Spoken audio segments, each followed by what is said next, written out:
The tension within the ornate reception room was thick enough to choke on, yet the silence was more palpable than any sound. A female strategist, her fingers tapping her folded fan near her face, spoke with a sharp, analytical tone, observing that despite having dispatched letters to both the Northern Sea and the main base, the resulting void confirmed a deliberate action. Her eyes narrowed as she deduced that this specific silence was the reason they hadn't received a single response. On the floor, the kneeling branch leader, Gu Chuyong, looked up in utter confusion, cold sweat beading on his forehead as he stammered, asking what she meant. The woman looked down at him with a mix of pity and arrogance. She remarked that he seemingly hadn't noticed the obvious reality yet, before declaring with the crushing weight of a gavel that Kaifeng has been isolated. Gu Chuyong's face contorted in shock, his mouth gaping wide. Before he could process the disastrous news, he noticed the woman's gaze shift intently toward the silent adjutant standing in the shadows. Gu Chuyong wondered internally why she was suddenly focusing on a mere subordinate. The adjutant stepped forward, shattering his cover. He bowed deeply with martial respect, introducing himself not as an adjutant, but as Yuk Simyong, the vice leader of the Darkness sect. Gu Chuyong was left reeling, mentally screaming in disbelief at the sudden appearance of a high-ranking executive. Yuk Simyong maintained his respectful bow, apologizing for the deception.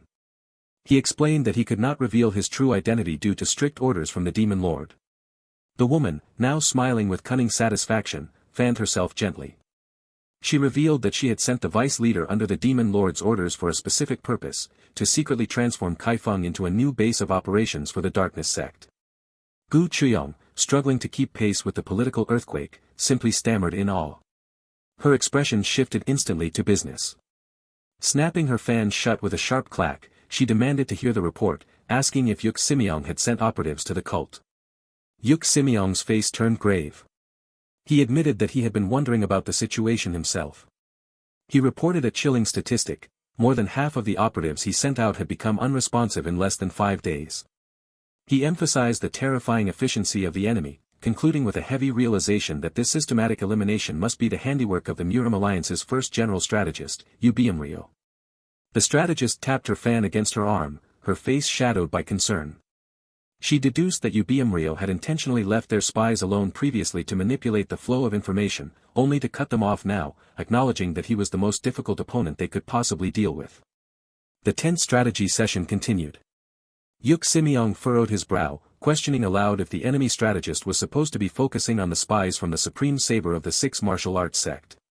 Turning to the female strategist, whom he addressed as sect leader, he delivered a stunning piece of intelligence. He asked if she was unaware that the Orthodox Murim Alliance currently had their entire military force in action. The woman's composure cracked instantly. Her eyes widened in genuine disbelief, exclaiming in shock, unable to fathom that they would mobilize all of them. Collecting herself, she gazed out, visualizing the enemy's movements on a mental map. She coldly deduced that they must have split their massive army into 2 distinct columns, heading northeast and southeast. She noted that the forces protecting Jiangnan hadn't moved an inch, assuming this static defense was a calculated feint to ensure the cult wouldn't notice the massive gathering of forces elsewhere. Reaching a chilling conclusion, she stated that if they went to the trouble of dismantling their intel network to gather every available warrior, it implied only one thing: the Orthodox Murim Alliance viewed this conflict as a matter of absolute life and death against them. Gu Chuyong, seeking to rationalize the situation, suggested that the reason the alliance didn't strike Kaifeng directly was likely because their cult was recognized as the national religion. He assumed that they chose only to block information rather than launch a siege. The woman dismissed this optimism with a sharp turn. She argued they couldn't possibly maintain a blockade for long, asserting that the reason was simpler and more dangerous: they were trying to get something done in a hurry. She suspected the report from the Northern Sea must have been deeply concerning, forcing Yu Biamryo into a quick, desperate decision. Her thoughts shifted to the alliance leader himself, visualizing a dark, intense figure shadowed by grief. She speculated that the death of the alliance leader's second son was a driving factor, grimly noting that since both his sons had met tragic ends, his judgment was purely personal. She concluded that the splitting of their forces was undeniably linked to the alliance leader's vendetta. But as the words left her mouth, a bolt of terror struck her. Her eyes widened, and she froze, stammering out a horrifying realization: the letter she sent to the Northern Sea might have been intercepted as well. The female strategist regained her composure, her lips curling into a haughty smirk. She declared that this was precisely why they were here, dismissing the worry. Unfurling her fan with a sharp swish, she chucked darkly, vowing to teach the Alliance a painful lesson and asserting with absolute arrogance that their petty little tricks wouldn't work against her when it came to a war of intelligence. Voice bubbles erupted from the gathered crowd outside, filled with gasps of "How." The scene shifted to the military camp outside. Soldiers and masters recoiled in shock as a figure materialized in their midst. One man screamed, asking how he got in there, identifying the intruder with a trembling voice as cult leader Cheon. A master with wild, white-streaked hair was shown gritting his teeth, his face a mask of panicked disbelief. He screamed internally, unable to process the breach. He knew they had blocked off all intel from reaching the Northern Sea and even had the Blue Heaven Society's help, questioning desperately how this was possible. Another master, wearing blue robes and holding a staff, looked on with intense scrutiny. He reasoned that even if Cheon was a martial master, there was a limit to how well one could hide their presence, noting that Cheon bypassed all the guards. Cheon Yeo-Woon stood calmly in the center of the storm. He spoke internally, satisfied with the test results, noting that the transparency mode experiment was a success and quite useful. The visual showed Cheon Yeo-Woon's form glitching into existence, outlined in blue data streams as the Nano machine's optical camouflage deactivated, revealing his armored form beneath. A furious shout broke his concentration. Patriarch Un, an older master, lunged forward, roaring that even if Cheon was the leader of the alliance, this behavior was too rude. Cheon Yeo-Woon turned his head slowly, his eyes glowing with a terrifying blue light. The nano armor on his shoulders pulsed with energy as he asked with a chilling, rhetorical tone, "Who is truly the one being rude?" Suddenly, a massive force slammed down. Patriarch Un was crushed towards the ground, letting out a choked gasp of "Kuhuk," as the sheer pressure forced him to his knees. The scene exploded with visceral violence. Patriarch Un was slammed into the earth by an invisible, crushing gravity. A jagged scream tore from his throat as the ground beneath him shattered, sending debris flying into the air. Watching, a master with long, dark hair and blue robes stared in disbelief. He analyzed the situation with horror, noting that Patriarch Un was an evolutionary realm master, yet he was brought down as easily as a child. Patriarch Un, pinned against the dirt, struggled desperately, feeling as though his entire body was about to be crushed into paste. He begged cult leader Cheon to stop, screaming that they were allies. A master wearing brown robes and wielding a green bamboo staff rushed forward to intervene, shouting desperately that Cheon Yeo-Woon was crossing the line. Cheon Yeo-Woon paused, the red energy accents on his dark armor glowing ominously. The pressure lifted. Patriarch Un collapsed forward, gasping for air and sweat pouring from his face as he recovered. The staff-wielding master bowed deeply, thanking cult leader Cheon for his mercy. But Cheon Yeo-Woon's expression shifted to a cold, predatory smile. He agreed that they were allies, but declared that in that case, he would resolve his personal matters first. The master with the white-streaked hair froze. Cheon Yeo-Woon raised his armored hand, which began to crackle with dark blue and red lightning. He demanded to know how they intended to pay the consequences for stealing from him. The force of the lightning blast sent the white-streaked master reeling back. He screamed in agony, his body convulsing as the residual energy coursed through him, shouting at Cheon Yeo-Woon, demanding to know what he did. Cheon Yeo-Woon looked down at him with eyes that saw through every deception. He pointed out with cutting precision that the master was only at the peak realm when they last met. The white-streaked master froze as blue lightning arced violently around his body. He realized his secret technique, dispersing all his internal energy to mask his true strength, had been exposed. He thought that even the alliance leader hadn't noticed this deception, and a darker fear gripped him. He wondered if Cheon could detect the stolen essence core of the dragon turtle inside him. He calculated the odds and despaired, realizing he wouldn't be a match. Suddenly, two masters leaped into the fray. A monk shouted, "Amitba," while another master yelled that cult leader Cheon was taking things too far. The older master, Mu Guchen, the first master of the alliance and leader of the Shangshi sword sect, introduced himself and pleaded with Cheon to talk.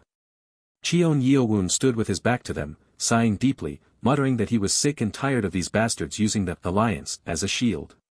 He turned his head, his eyes glowing with a supernatural white light, and uttered a single, absolute command, "Move." Cheon Yeo-Woon dissolved into a terrifying silhouette of blue shadows, rushing forward like a demon of the night. Mu Guchen and the monk were blasted backward, their faces distorting in terror as Mu Guchen screamed internally, realizing that Cheon's true energy was absolutely insane. Mu Guchen and the monk struggled against the gale, realizing with horror that Cheon was managing to push back two evolutionary realm masters with nothing but formless energy.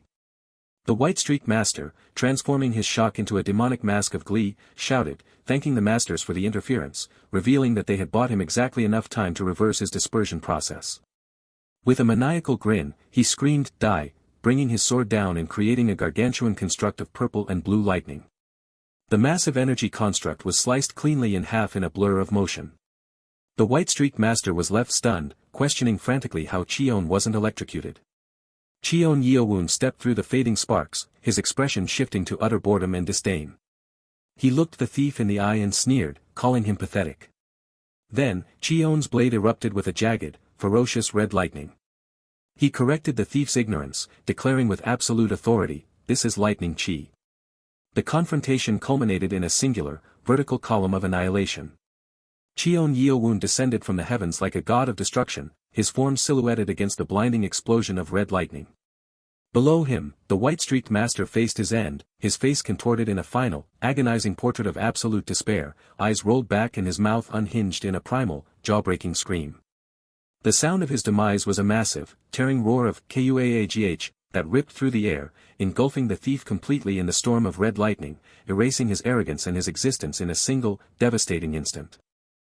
As Cheon Yeo-Woon casually blocks the lightning-infused chi sword of the new commander of the Black Shadow Unit, Mo, the commander's eyes widen in absolute shock. The impact he expected does not happen, instead, his overwhelming force hits an immovable wall. A terrifying thought comes across his mind, chilling his blood even as the electricity crackles around him. He wonders, how could the demon god wield a sword filled with lightning chi like that? Mo analyzes the phenomenon in split seconds of panic. He realizes that Cheon Yeo-Woon is not even drawing the lightning into himself to ground it, yet he is not getting electrocuted. The raw energy dances around the demon god, obedient and harmless to its master, but lethal to everyone else. With a condescending look, peering down his nose as if he was speaking to an ant beneath his boot, the demon god calls Mo pathetic. The insult cuts deeper than any blade. Saying this is what lightning chi looks like, Yeo-Woon releases his terrifying lightning chi. It surges forward, a blue-white torrent that flows backward through Mo's sword, traveling up the blade and back into him, electrocuting him with his own conducted energy amplified by the demon god's power. Mo screams in pain, a guttural sound that tears through the tent. While in immense pain, his body seizing up from the voltage coursing through his nerves, Mo grits his teeth and wonders, why can't he expel this lightning from his body? Usually, a master of his caliber could ground foreign chi, but this is different. It sticks to his marrow. He realizes with dawning horror that if this keeps up, he will die.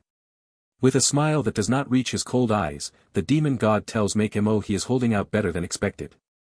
Yeo-Woon observes the resilience of the commander and muses aloud, noting that it's almost as if he too has tasted the blood of the dragon turtle. The soldiers of the Sky Brotherhood that were standing on guard, trembling as they watched their commander being tortured, realize the gravity of the situation. After seeing the scene, they think they have to attack first and force the demon god to let go of the sword. Loyalty overrides their survival instinct. If they wish for a new world for the Blue Sky Brotherhood, they must protect the leader at all costs. With a unified war cry, they all attack Yeo-Woon together, rushing in from all sides. But while all of them move with frantic desperation, Yeo-Woon stays completely relaxed. He just waves his hand, a gesture as casual as swatting away smoke, and with a massive amount of chi, he easily suppresses the Brotherhood soldiers. They are slammed into the ground by an invisible weight, unable to even lift their heads. Seeing this, the abbot of Shaolin, Gak-Yun, gasps in shock. His mind races, thinking that if this continues, everyone in the Brotherhood will die. The revered monk steps forward, clasping his hands. The monk requests the demon god to forgive his rudeness once more. Immediately after speaking, he charges towards Yeo-Woon with Shaolin's 72 techniques, Dragon Claw Hand. His fingers hook like the talons of a beast, glowing with golden energy, aiming to disrupt Yeo-Woon's flow. As the monk's attack is about to reach Yeo-Woon, the demon god stays relaxed, acting as if it was a fly buzzing around him rather than a lethal technique from a grandmaster.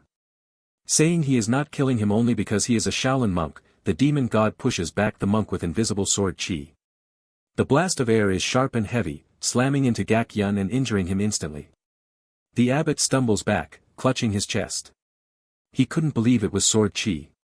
To release such a massive burst of lightning chi while simultaneously maintaining a technique this refined, using invisible sword chi to repel an attacker without killing them, it's impossible. The level of control required is beyond human comprehension.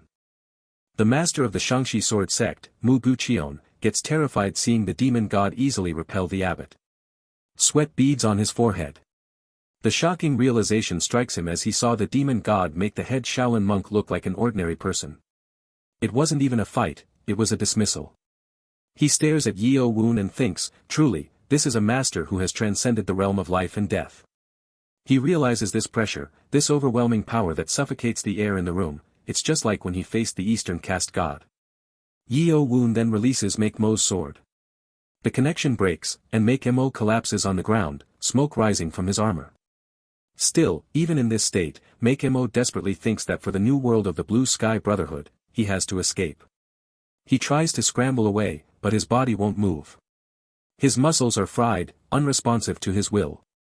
With a scheming smile, Yeo-Woon looks down and tells Make-Mo that for now, he should stay still. Make-Mo first doesn't understand what the demon god meant, but then he sees Yeo-Woon's hand. When he saw the demon god's hand as being infused with chi, glowing with a concentrated, ominous light, the realization strikes him. Panic floods his eyes. He desperately tries to plead with the demon god to stop, choking out broken words. But Yeo-Woon ignores the pleas and shoots a destructive ray of chi directly at Make-Mo's dantian, destroying it. The sound of the energy center shattering is sickeningly audible. Make-Mo screams in pain, a sound far worse than before, as his dantian is being destroyed. He then falls on the ground, screaming in pain and agony over the loss of his dantian, the source of his martial arts, his identity, his life's work, all gone in an instant. Yeo-Woon looks around at the paralyzed guards and the horrified masters. He says there are too many pests around, so he will save his questions for later. As Yeo-Woon's hand lights up in chi again, the atmosphere inside the tent suddenly becomes chilly. Frost begins to creep across the floorboards. Yeo-Woon starts freezing Make-Mo. Make-Mo, shivering violently as the ice encases his limbs, tries to plead, asking the demon god to just kill him instead of subjecting him to this living hell. But Yeo-Woon ignores the request and freezes him in a solid ice cocoon, preserving him like a statue of despair. Seeing this, the abbot chants in shock, Amitba, and thinks, how can one human possess so many types of chi? First lightning, now ice. He wonders, is the demon god truly a monster on par with the Eastern caste god, Arkwui? The same terrified look is on the face of the lord of the Habuk Peng clan, Peng Gye. His eyes widen in shock as he thinks about the brutality he just witnessed. To crush a man's dantian and then seal him in ice afterwards, the demon god's foresight against future threats is truly terrifying. He is ruthless to the bone, leaving no room for recovery or revenge.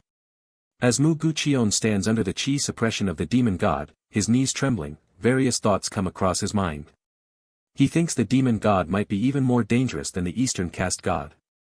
At least Arkwui never leaves him Changbai, he is a distant threat. But this man is here, active, and conquering. If the demon god truly unleashes his power, then the balance of the three great forces will collapse entirely. At this point, it was getting harder for the master of the Shangshi sword sect to endure the chi suppression of the demon god.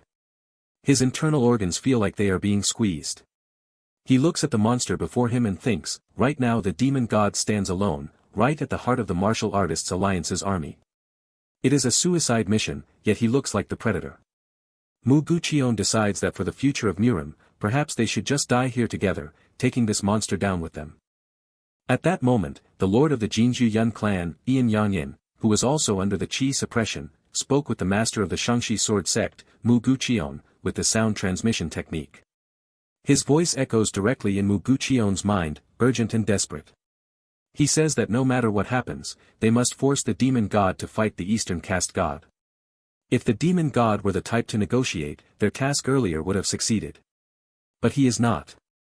Besides, he already knows their plan, to make them destroy each other so that they can seize the remnants. That strategy is ruined. Mu Guqion steals his resolve. He starts gathering chi in his hand, the energy vibrating violently as he prepares for a final gambit. He looks up and tells the demon god he may have infiltrated here undetected, but does he think he can leave here unscathed? With 5,000 elite alliance troops around. Mu Guqion then releases all his chi in an explosive burst. The tent walls start shaking violently, the fabric tearing under the force. And after that, the tent collapses completely, the canvas falling away to reveal the outside world. Yeo-Woon gets exposed to the 5,000 Alliance martial artists surrounding the area. The martial artists' eyes widen and they gasp in shock as they see the demon god is at the heart of their alliance. The sight is unbelievable, the enemy leader standing casually amidst the wreckage of their command tent. One of the captains of the combat unit screams, saying he heard the shouts from the main tent and rushed here. He looks around frantically and asks, what were the guards doing? Master of the Shangshi sword sect, Mu Guqion, steps onto the debris.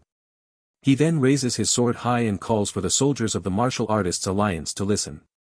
His voice booms over the confusion. He shouts, as you all can see, the demon god himself has stormed into the heart of our camp. He points his trembling blade at Yeo-Woon and asks all the martial artists, will you just stand by? Mu Guqion then orders all the soldiers to charge. Kill him.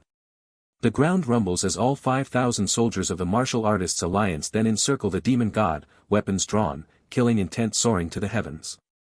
Looking at the scene, Yeo-Woon thinks for a moment, scanning the sea of enemies. He looks unimpressed. He then asks, so that's their answer. The head of the Ame sect watches from a distance, observing the solitary figure surrounded by an army.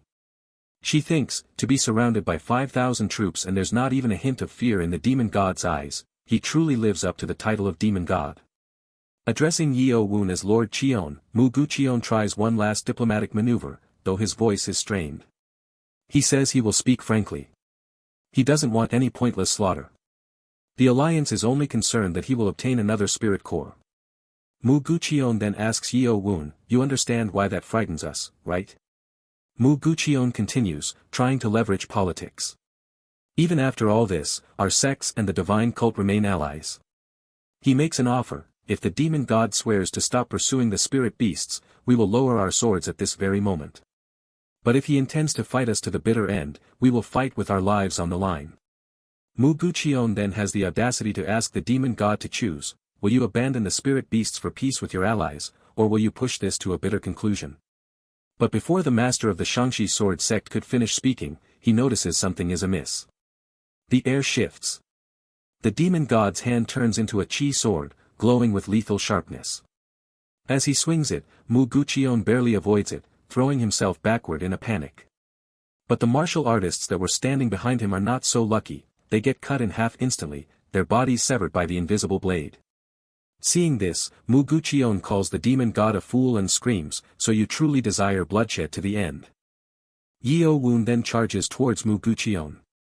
The distance closes in a heartbeat. Being afraid, terror seizing his heart, Mu Guqion starts swinging his sword left and right, slashing wildly at the air to keep the monster away. But as the smoke subsides from his frantic movements, he sees the demon god has vanished. Panic explodes in his chest. But at that moment, Yeo-Woon reappears right in front of him. Before Mu Guqion can react, Yeo-Woon grabs him by the throat, lifting him effortlessly. Mu Guqion immediately grips his sword tightly and tries to attack the demon god in a desperate attempt to free himself. But Yeo-Woon grabs his hand, the hand holding the sword. Saying, alliance this, alliance that, Yeo-Woon squeezes. The sound of bones crunching echoes clearly. Yeo-Woon breaks Mu Guqion's hand, crushing it into a shapeless mass. In a fit of rage, as the demon god loses all his patience with the hypocrisy of these people, saying, damn alliance, the demon god asks Mu Guqion, don't you get tired of saying that word?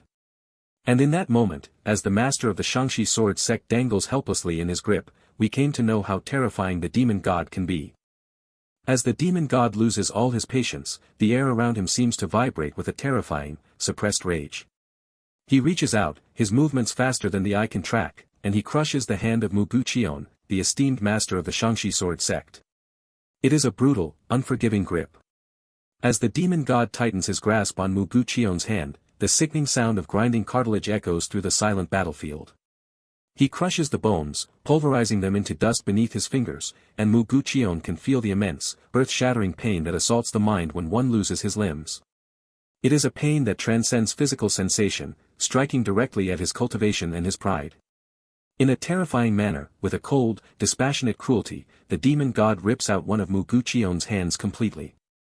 Blood sprays into the air, painting a gruesome arc of red against the gray sky.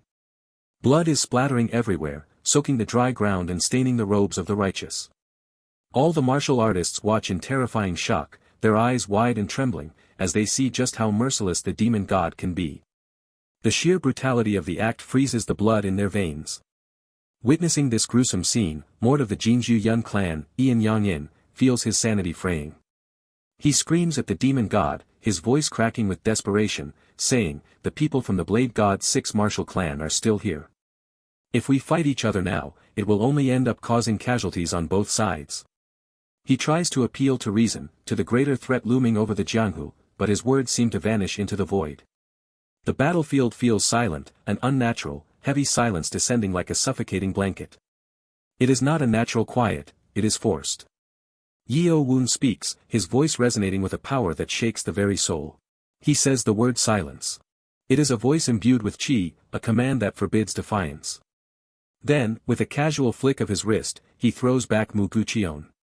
The body of the Shangxi sword sect master flies through the air like a ragdoll. The impact causes a big crater on the ground, dust and debris billowing up where the respected master lands.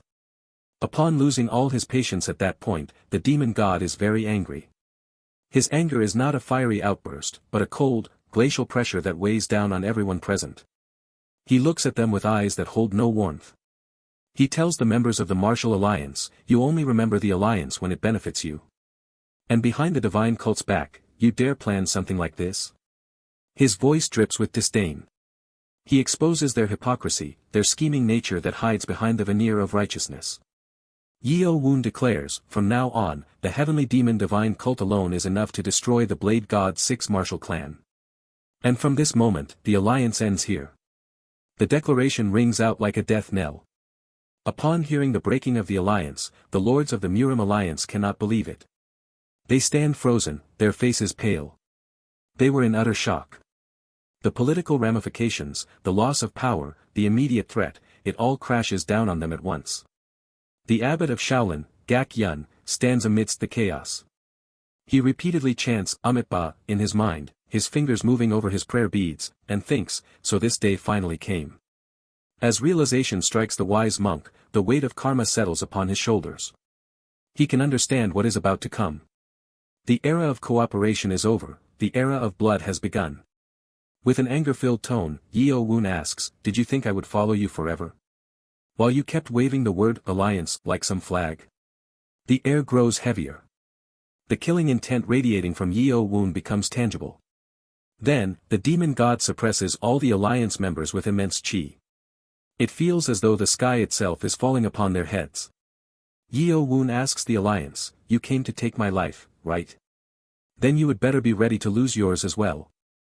Upon saying it, the demon god's chi starts affecting the surroundings.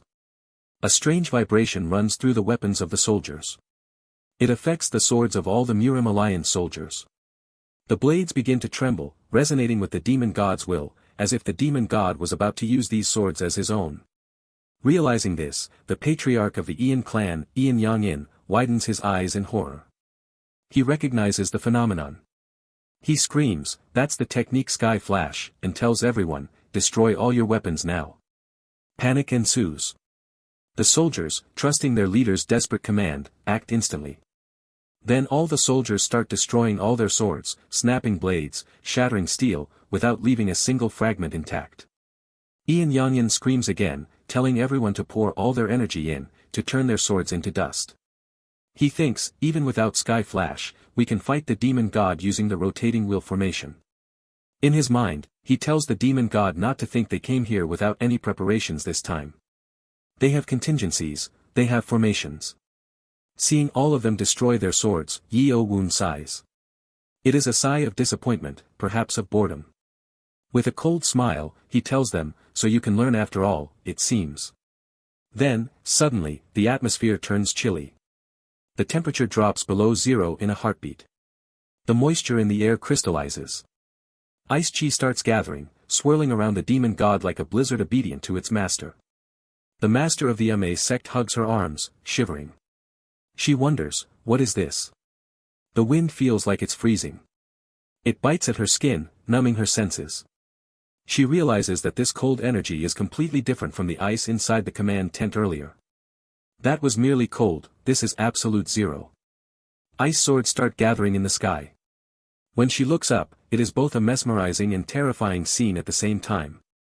The sky is no longer gray, it is glittering with deadly prisms. Thousands of ice swords had gathered in the sky upon the head of the alliance members. Truly a magnificent sight, beautiful in its lethality, hovering like the judgment of the heavens. The patriarch of the Ian family, Ian Yang-in, looks up in disbelief. He screams and tells everyone, do not panic. It's impossible for the demon god to channel chi through an ice sword. Conventional martial arts logic dictates that ice is too fragile, too unstable to hold the immense chi required for a sword technique. It should shatter. Yeo-Woon raises his hand slowly. In a cold tone, he asks, impossible. Says who? Then, with the gesture of his hands, he launches all the ice swords towards the alliance members. No one among the martial artists alliance present there knew the truth. They did not know that Cheon Yeo-Woon had already mastered the heavenly ice celestial art to its highest limit. He has transcended common logic. He can create ice as hard as steel, ice that does not melt, ice that carries the weight of a mountain. The ice swords mercilessly start massacring the alliance soldiers. It is a rain of death. The sounds of screaming fill the air, drowned out by the thudding of ice-piercing flesh. As Ian Yang-in is barely avoiding getting hit by the ice swords, dodging with all his cultivation, he thinks, damn it, this is just like what happened in Jinseong. The memories of past slaughters flood his mind. The demon god shows no mercy. Once the cult leader declared that the alliance was over, he showed no mercy. He does not hesitate. Only a handful of the supreme masters could block or evade those ice swords. As for the rest, the ordinary disciples and soldiers, it was only a matter of time before they were turned into pincushions. Ian Yang-in's mind races. But if we kill him, we can stop this slaughter. During the Great Sect War, they couldn't act because every faction was watching each other, paralyzed by politics. But this time it's different. Their survival depends on it. He then orders all the members of the martial alliance, kill the demon god. Pierce his heart or behead him. Then it will be our victory. Ian Yang-in tells everyone, the demon god is controlling thousands of ice swords at once. There must be openings. Our enemy is just one, only one person. Hearing the patriarch of the Ian clan, the alliance members falter. They wonder, but how? They don't even have weapons anymore. They destroyed them with their own hands. Charging into that storm of swords is suicide, like a moth to the flame. The leader of the MA sect's frustration only grows as she sees all of the soldiers are frozen in fear. Their will to fight has been shattered by the overwhelming display of power. She herself is having a hard time blocking or evading all the ice swords, her sleeves torn, her breath ragged. At that time, amidst the chaos and the howling wind, she hears a familiar voice. As she looks back, she sees it's the master of the Shangxi sword sect, Mu Guqion. The old man is battered. He has lost a hand. He is bleeding. But he is not broken. Mu Guqion seals his blood veins in his severed hand to stop the bleeding. Then, he gets up. He rises with renewed fighting spirit, an aura of defiance flaring around him. He screams towards all the alliance members, his voice cutting through the noise of the blizzard. He says, heroes of the true path. Death is life. Life is death. Do not fear death. Stand against evil. His philosophy, the core of his righteous heart, shines brighter than any chi. If we face the demonic tyranny directly, even death is victory. The head of the MA sect looks at him with worry. She tells the master of the Shangxi sect that he hasn't fully recovered yet and asks, what are you doing? Mu Guqion does not answer with words. He picks up a broken sword from the ground, a remnant of the destruction. He imbues it with chi, the jagged metal glowing with a faint light. He says to not mind him. He declares that he will lead. He screams with renewed vigor, for the true path. Then, he charges forward towards the sea of ice swords. He runs straight into the storm. He thinks, Cheon Yeo-Woon, lord of the demonic cult, is truly a terrifying monster. He knows the gap in their power. As he moves forward in his injured state, he can't fully withstand or block the ice swords. They graze him. They cut him. He coughs blood, red droplets staining the white ice on the ground. The more of the ice swords he shatters, the worse his body gets damaged. The recoil tears at his internal organs. But he will not stop. In that state, Cheon keeps moving forward. One step after another. Seeing the injured old man's determination, something sparks in the hearts of the others. Seeing a man with one hand, bleeding and broken, charging a godlike entity, it shames them, and it inspires them. All the other lords of the Murim alliance also regain their fighting spirit. The fear evaporates, replaced by a hot resolve. They all scream in unison, telling the master of the Shangshi sword sect to move forward and cut that monster's head. And all the other alliance members start chanting the name, Cheon. Cheon. At that impossible moment, amidst the death and the cold, there was still a subtle smile on Cheon's lips. He thinks, there is still hope for the martial artists' alliance. All he can do is reignite their fighting spirit. As he presses forward in a final selfless act, Cheon decides. Even if he dies here, his sacrifice will give them courage. They will fight with determination to live or to die. At that moment, Cheon's sword finally breaks. The steel shatters against the relentless ice. As he sees the ice swords are heading towards him, a wall of death descending, he closes his eyes. He knows he has given his everything. He has no regrets. We are shown a truly heroic scene. One man's selfless act can give birth to thousands of such selfless acts. As Cheon loses all inhibition of life, thinking, it seems this is as far as I go. But for a moment, nothing happens. The pain does not come. The cold death does not strike. He then opens his eyes. He sees a sight he was not expecting to see. He sees the impossible sight of his comrades. The lords of the martial alliance are protecting him. They stand before him, a human wall against the divine wrath. Seeing this, the master of the Shangshi sword sect, Cheon, asks, "What is this?" With a smile, the master of the Ma sect says, "We will fight by your side." Ian Yongin steps up, his chi flaring. He says, "We can't let the first master claim all the glory alone." He repeats the mantra, "To live is to die is to live."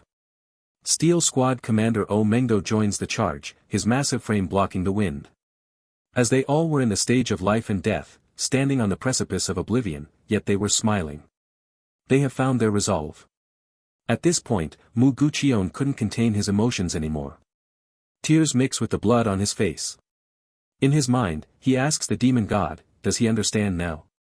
In the face of death, the orthodox sect members stand and unite. They are not merely hypocrites, they possess a burning spirit. Gathering chi in his fingers, Cheon thinks, what does it matter if we have no swords? They will fight with their bare hands. They will fight with their teeth if they must. What matters most is a heart that will never surrender. Then, the master of the Shangshi sword sect screams, his voice echoing with the collective will of the alliance. He says, one sacrifice is enough. He then orders to charge. A bright smile can be seen on the old man's face, a smile of pure freedom and courage, as he charges towards his death. As the master of the Shangshi sword sect, Cheon, advances towards the demon god, his every nerve is taut with a mixture of terror and resolve. He is not alone in this desperate charge, the other martial alliance leaders surround him, their weapons a blur of motion as they struggle to protect him from the relentless onslaught of the demon god's ice swords. These blades of frost rain down like a winter storm, each one capable of piercing through the strongest chi. Amidst the chaos of clashing steel and shattering ice, Cheon's mind races. He calculates the distance with the precision of a lifelong swordsman. For his sword to reach the demon god, he thinks, he needs to be at a distance of at least 3 steps. He realizes that the only way to bridge that gap is to strike while the demon god is focused elsewhere, distracted by the sheer scale of the battlefield. Master Gu decides he must approach from the flank and close the gap, moving with a calculated stealth that defies his age. He watches the demon god's movements intently. While the demon god is using heavenly sky flash, he won't be able to move either. This is the window of opportunity Cheon has been searching for. The technique is magnificent and terrifying, pinning the demon god in place as he orchestrates the destruction around him. Cheon reasons that once he makes contact, the demon god will be forced to stop the heavenly sky flash before killing him. It is a gamble of life and death, a sacrificial move intended to break the enemy's concentration. Cheon comes to the conclusion that if that happens, with the alliance's fighting spirit, they can kill the demon god. He believes that the sheer momentum of their collective will, spurred by his sacrifice, will finally be enough to bring the monster down. As the master of the Shangxi Sword sect and the other masters of the martial alliance advance towards Cheon Yeo-Woon, the atmosphere is thick with the scent of ozone and frozen blood. They count the steps, their hearts beating in a frantic rhythm that matches their footfalls, just 7 steps ahead. The other alliance soldiers, those who were forced to wait in the wings with bated breath and trembling hands, watch with a desperate anticipation. They scream at the top of their lungs, their voices cracking with emotion, telling the advancing party to take the head of the demon god. They, too, begin to count the steps, a grim chorus marking the distance to destiny. 6 steps. The air feels heavier. 5 steps. The ice swords whistle through the air. 4 steps. Mu Guqion can see the fine details of the demon god's robes. And finally, 3 steps. As they reach Yeo-Woon, the distance closes to that lethal threshold. Without a moment's delay, Mu Guqion charges forward alone. The other masters are momentarily stunned by his sudden burst of speed, their voices rising in a frantic warning. They try to stop him, saying it's too dangerous to go alone, but their words are lost to the wind. Before attacking the demon god, the master of the Shangxi Sword sect sends a final message. He tells Master Hong with sound transmission, a secret vibration of chi directed only to his comrades' ears, to tell his family how he met his end. It is a final goodbye, a testament to his pride. Pouring the last bit of chi into his hand with a desperate struggle, a surge of energy that feels like it might burst his very veins, Mu Guqion charges towards the demon god. As he was about to reach Yeo-Woon, the world seems to slow down. With a devilish smile that sends a chill deeper than the surrounding ice, Yeo-Woon looks back. His eyes are cold, mocking the very concept of their bravery. He tells them they brought this on themselves, yet they play this act of tragedy so earnestly. There is a cruel amusement in his voice as he mocks them, saying what a pity it is to see such wasted effort. With lightning speed, the demon god moves. It is a blur of motion that defies human perception. He approaches Mu Guqion from the side, a predator closing in on a confused prey. Yeo-Woon immediately grabs the chi-infused hand of the master of the Shangxi Sword sect before Mu Guqion even realizes what happened. The momentum of the charge is instantly neutralized, the massive amount of chi in Guqion's hand flickering out like a guttering candle. Then, the demon god twists Mu Guqion's hand behind his back with a sickening crack of bone. Before the master can even scream, Yeo-Woon wraps him with ice, the frost crawling up his limbs with supernatural speed.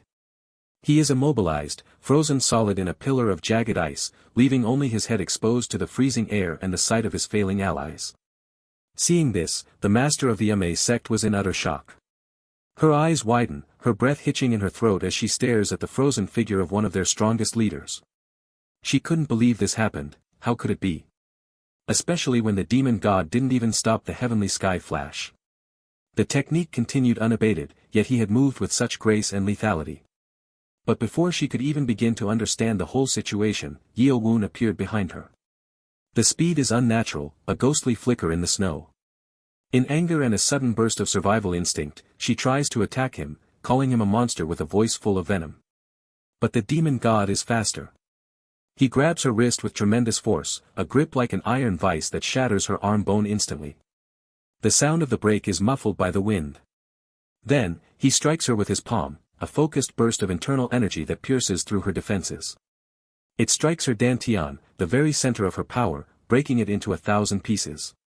She coughs blood, the bright red liquid staining the white frost as her dantian gets destroyed. She screams in agony, a sound of pure soul-deep pain that echoes across the battlefield. But then, looking down at her with eyes like cold obsidian, the demon god tells her she is not allowed to fall just yet. He has more in store for them. He also seals her in ice, the frost locking her body in a permanent, painful crouch, effectively immobilizing her alongside Mu Guqion. Seeing this horrific display of power, the other 2 lords immediately create distance between them and the demon god. They retreat in absolute terrifying fear, their previous bravado replaced by the primal urge to survive. With a casual look, as if he were merely watching ants scatter, Yeo-Woon asks them where they are going. His voice is calm, almost pleasant, which only makes the situation more horrifying. With a simple flick of his hand, a gesture as light as waving away a fly, the demon god blocks their path. Massive ice shards erupt from the ground, jagged and impenetrable, cutting off their escape. Then, the demon god also seals them with ice, encasing them in the same frozen tombs, and immobilizes them. He stands before the 4 frozen leaders of the martial alliance, the masters of the righteous path turned into garden statues of ice. Then, with a cold yet terrifying smile, a smile that was as if the demon god was high with excitement, his eyes gleaming with a dark, manic joy, he asks them, "Is the tragedy over now?" Then the demon god again starts massacring the remaining martial alliance soldiers. The ice swords, which had slowed for a moment, fall from the sky with renewed ferocity. It is a one-sided slaughter. The master of the Shangshi sword sect, Mu Guqion, watches the scene from his icy prison with utter despair. His heart breaks as he sees the men he led being cut down like wheat. He thinks, this isn't right. They were supposed to die in glory, a sacrifice to take the demon god with them. He wonders, are they meant to watch the soldiers die instead? Is this their true punishment? Unable to bear the sight any longer, Mu Guqion screams with all the strength left in his lungs. Addressing Yeo-Woon as cult leader, he says to just kill him instead. He begs for the release of death, unable to witness the destruction of the alliance. He asks the demon god, how dare he trample on the pride and the sacrifice of a warrior in this way? To him, their intent was noble, their lives a currency for the greater good. Hearing that, Yeo-Woon sighs deeply, a sound of genuine boredom or perhaps profound disappointment. He asks Mu Guqion, did he really say, sacrifice? The word seems to amuse him in the darkest way possible. Then, with the gesture of his hand, the demon god freezes the ice swords in the sky. They hang there, thousands of lethal shards suspended in the air, creating a ceiling of death. Seeing this, the alliance soldiers, clutching their wounds and gasping for air, wonder if the demon god's internal energy has finally dropped. They whisper to one another, a flicker of hope rising in their eyes. Hearing the talks about the demon god's internal energy being dropped, Master Hong was terrified. He knows the truth that the common soldiers do not. He knows that can't be. The demon god used Sky Flash for over an hour in Jinxiang without showing a hint of exhaustion, his reserves are seemingly bottomless. In anger, Mu Guqion screams at the cult leader again. The words are difficult to form through his chattering teeth.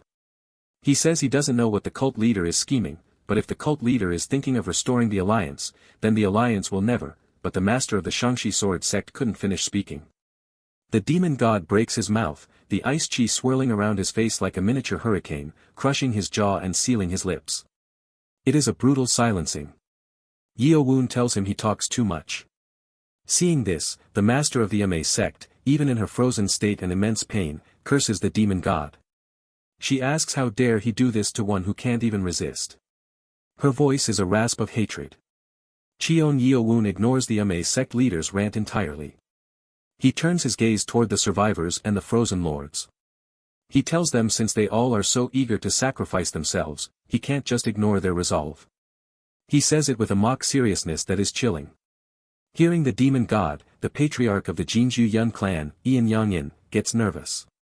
His pride is gone, replaced by a cold, sweating dread. With a shattering voice that trembles uncontrollably, he asks the demon god, what does he mean by that? With a scheming smile, Yeo-Woon tells all the martial alliance members present he will give them a chance. Hearing this, all the alliance soldiers get surprised. A murmur ripples through the ranks. A chance? From the demon god?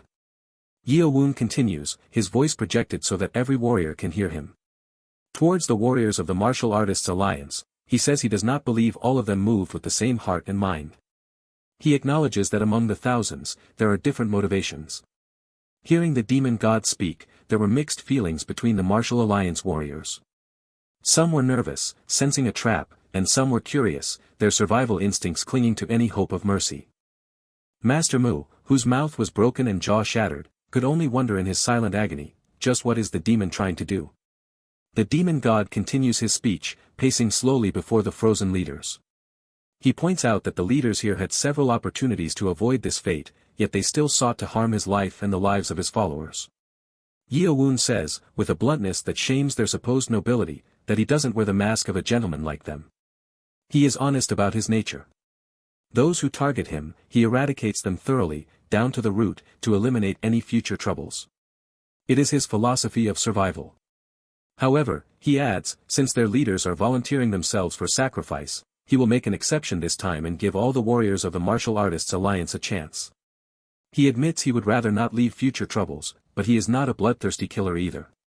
He claims he doesn't wish to slaughter thousands without reason. Hearing the demon gods say he doesn't wish to slaughter them, the Alliance warriors wonder, is it that the cult leader is extending a hand right now? Could there be a way out of this nightmare? Seeing the situation is getting out of hand and that the soldiers are starting to waver, Master Hong thinks he can't let the demon god sway them like this. He knows the power of words. He asks the cult leader, does he really think his words will easily divide the warriors of this alliance? He tries to sound defiant, to bolster the spirits of his men. Yeo-Woon says, with a shrug of his shoulders, that there's no need for him to divide them. The division is already there, hidden beneath the surface. The choice he is offering them is very simple. He explains that the leaders and the ordinary warriors just need to coordinate and choose. Patriarch of the Habuk Peng clan, Peng Gye, grits his teeth in anger. He calls the cult leader cowardly in his mind, his blood boiling at the manipulation. He wonders internally, what does the cult leader mean there's no division? He realizes that the demon god is trying to buy the ordinary warriors of the alliance by pitting the leaders' lives against the remaining warriors. Peng Gye is sure this kind of threat will only unite their alliance even more, fueled by their shared hatred.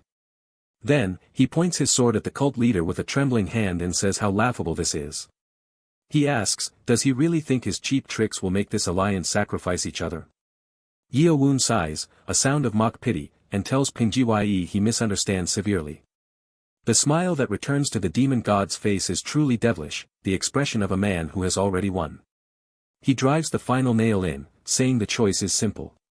If they are willing to exchange the lives of the families of the leaders here for the lives of the ordinary warriors, he will spare everyone present. The room, the entire battlefield, seems to fall into a vacuum of silence. As the demon god finishes his sentence, he starts laughing frantically in enjoyment.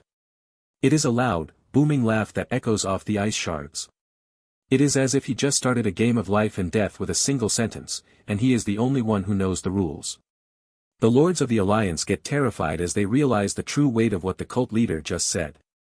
Mu Guchion's eyes widen as his broken mouth also widens in a silent, horrific gasp. He wonders, is the demon god forcing them to weigh the alliance lords' lives, specifically the lives of their innocent kin, against the lives of the ordinary soldiers standing right here? Peng Gye can't believe the demon god is telling them to sacrifice their own families. That's utterly absurd. It's a demand that defies the laws of the heavens. But after speaking, Peng Gye realizes the weight of what he just said. He feels it, the shift in the air. He feels the gaze of the ordinary warriors at his back. It is no longer a gaze of loyalty, it is a gaze of calculation. While laughing frantically, the demon god asks the lords of the alliance, if what they speak of is really sacrifice, shouldn't it carry at least this much weight? He mocks their definition of the word. The abbot of Shaolin, Gak Yun, who was heavily injured and leaning on his staff, breathes heavily. His mind, trained in the sutras, quickly dissects the trap. He thinks if the demon god had simply made the leaders' lives the bargaining chip, everyone might have united and chosen to fight to the end to protect their masters. But choosing to fight now, in this specific situation, would mean sacrificing the ordinary warriors just to save their masters' families. It is a cruel, impossible trolley problem. The leader of the Ame sect chants Amitba under her breath, a prayer for a situation that has gone beyond the help of the gods. She grits her teeth in anger, unable to do anything, sealed in the ice like a common criminal. She thinks the demon god is cunning to a terrifying degree. He has found the one crack in their armor. As a monk who renounced the world, she and Master Gak Yun and Lord Hong have no families to lose. But she realizes that if the others say something careless, if they prioritize their own blood over the men behind them, it could lead to a disaster that would destroy the alliance from within. Master Hong also gets nervous. He looks at the faces of the soldiers. He thinks the voluntary will of its members formed this alliance, it was built on shared ideals, not a rigid military hierarchy. They are not soldiers who obey commands absolutely regardless of the cost to themselves. Without a just cause, and saving a lord's family while they all die is not a just cause, they cannot force death upon them. Seeing their leaders are not uttering a single word, the ordinary warrior's rage only grows. The silence of the masters is louder than any scream. The soldiers begin to think, those who call them their masters, why do they not say a single word? Are their own families so important to them that they would rather let the ordinary warriors die? They all spoke of sacrificing together for righteousness, they shouted it as they marched, but was it all just empty words, wasn't it? In the end, was it all just hypocrisy? The realization burns in their chests like fire. Master Hong could feel the rageful eyes of the warriors behind him, 1,000 glares digging into his back. Yeo-Woon sighs and looks at them all. He thinks those who claim to uphold righteousness wield it only when convenient and abandon loyalty easily the moment their own interests are threatened. It's sickening to the point of disgust. To him, it seems the rot in old organizations is no different between their cult's 6 major clans and this so-called righteous alliance. Saying it seems they cannot reach an answer, and that giving them any more time is a waste of his breath, Yeo-Woon decides to end the debate. Yeo-Woon activates the magnetic boost of the Nano suit. There is a hum of advanced technology, a sound completely foreign to this world. He goes up into the sky, his body rising without the use of chi or a platform. It was both a terrifying and a magnificent scene as the demon god was levitating among the thousands of frozen ice swords, a dark deity presiding over a field of frost. Seeing the demon god fly in such a way, all the alliance warriors got terrified. It was a power they couldn't even name. The demon god tells the ordinary alliance warriors, his voice echoing from above, that it seems the leaders have chosen their own families over them. He puts the blame squarely on the frozen men. As fellow warriors of the righteous path, Yeo-Woon tells the alliance warriors he hopes they will respect their leaders' wishes to die for their kin. Then the demon god gestures his chi-infused hand, the energy glowing with a lethal light, as if to start resuming the previous onslaught and finish the massacre he had so graciously paused. Yeo-Woon activates the magnetic boost of his nano suit and levitated. The mechanical hum of the suit vibrates against the stillness of the air, a futuristic sound clashing with the ancient atmosphere of the battlefield. The warriors of the righteous alliance could not reach a decision whether to sacrifice themselves or the families of their leaders, caught in a paralyzing web of moral agony and self-preservation. Their faces are pale, eyes darting between their silent commanders and the hovering figure above. Thinking giving them any more time would be waste, Yeo-Woon fly into the air. He rises like a dark god, his silhouette blotting out the light, casting a long, ominous shadow over the thousands of men below. With a terrifying and magnificent display of power, Yeo-Woon created many ice swords floating into the sky directed at the alliance troops. The air temperature plummets instantly, the moisture in the atmosphere crystallizes into jagged, gleaming blades of frozen death. Thousands of them hover in perfect, lethal formation, their tips pointed directly at the trembling hearts of the righteous. He concluded that the leaders had already chosen their families over the warriors, so as fellow warriors of the righteous path they should respect their leaders' decisions, like he was saying his final words to them before their death sentence. His voice carries an edge of mocking finality, echoing off the surrounding mountain peaks. Some warriors visibly grew nervous, desperately pleading for their lives. They asked the demon cult leader why they should sacrifice their lives for the leaders' families. Their voices are thin, cracking with the realization that they are mere pawns on a chessboard they no longer understand.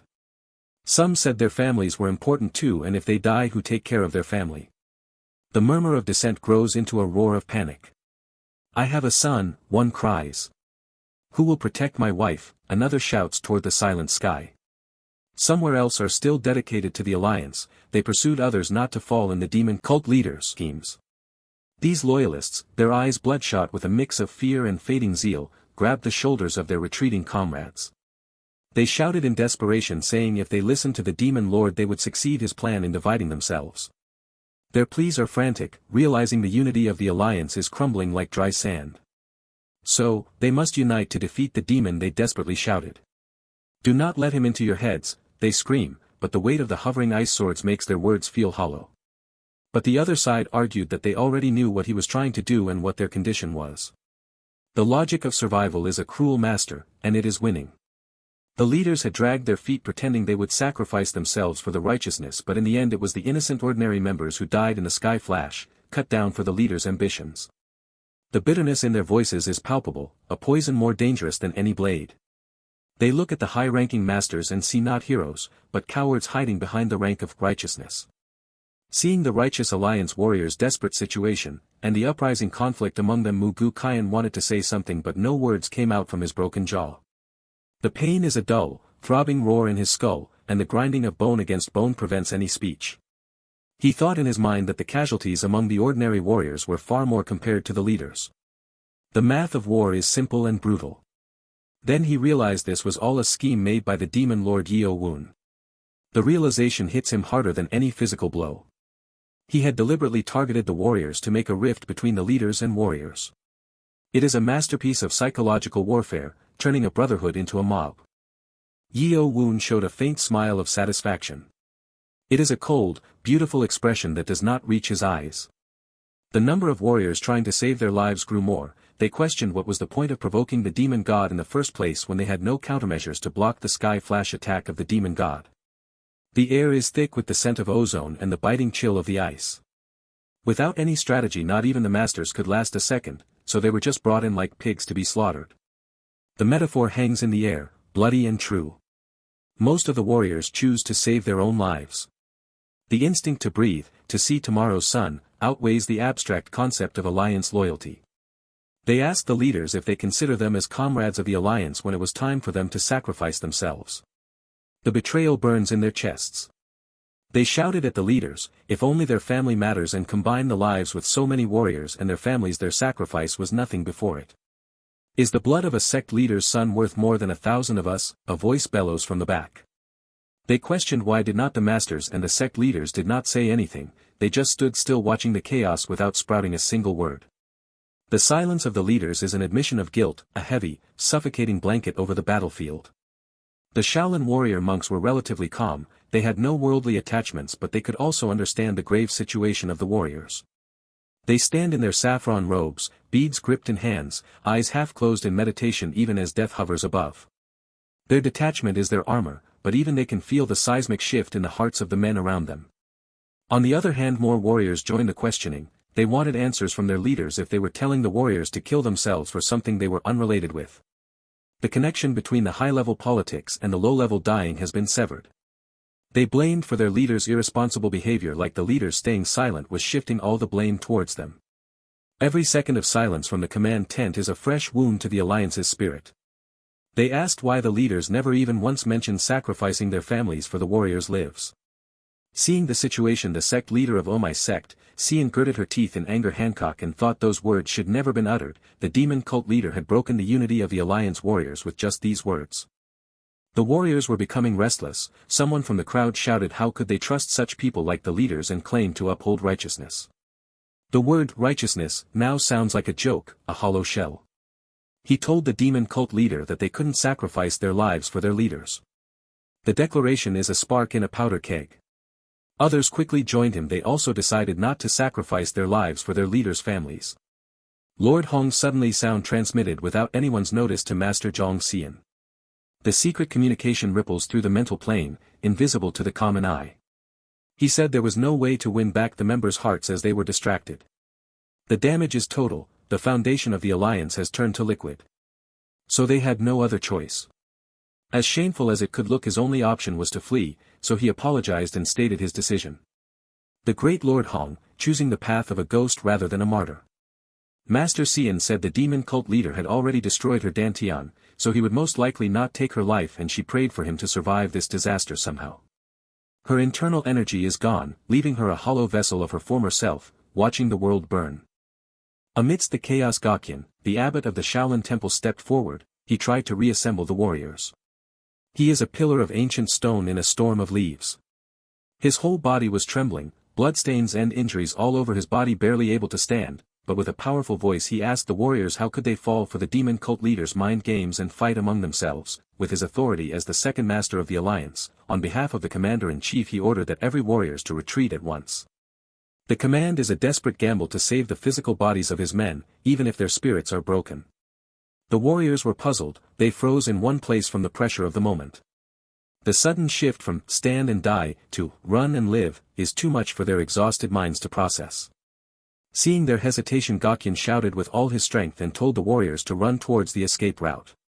His voice cracks with the effort, a lion's roar from a dying body.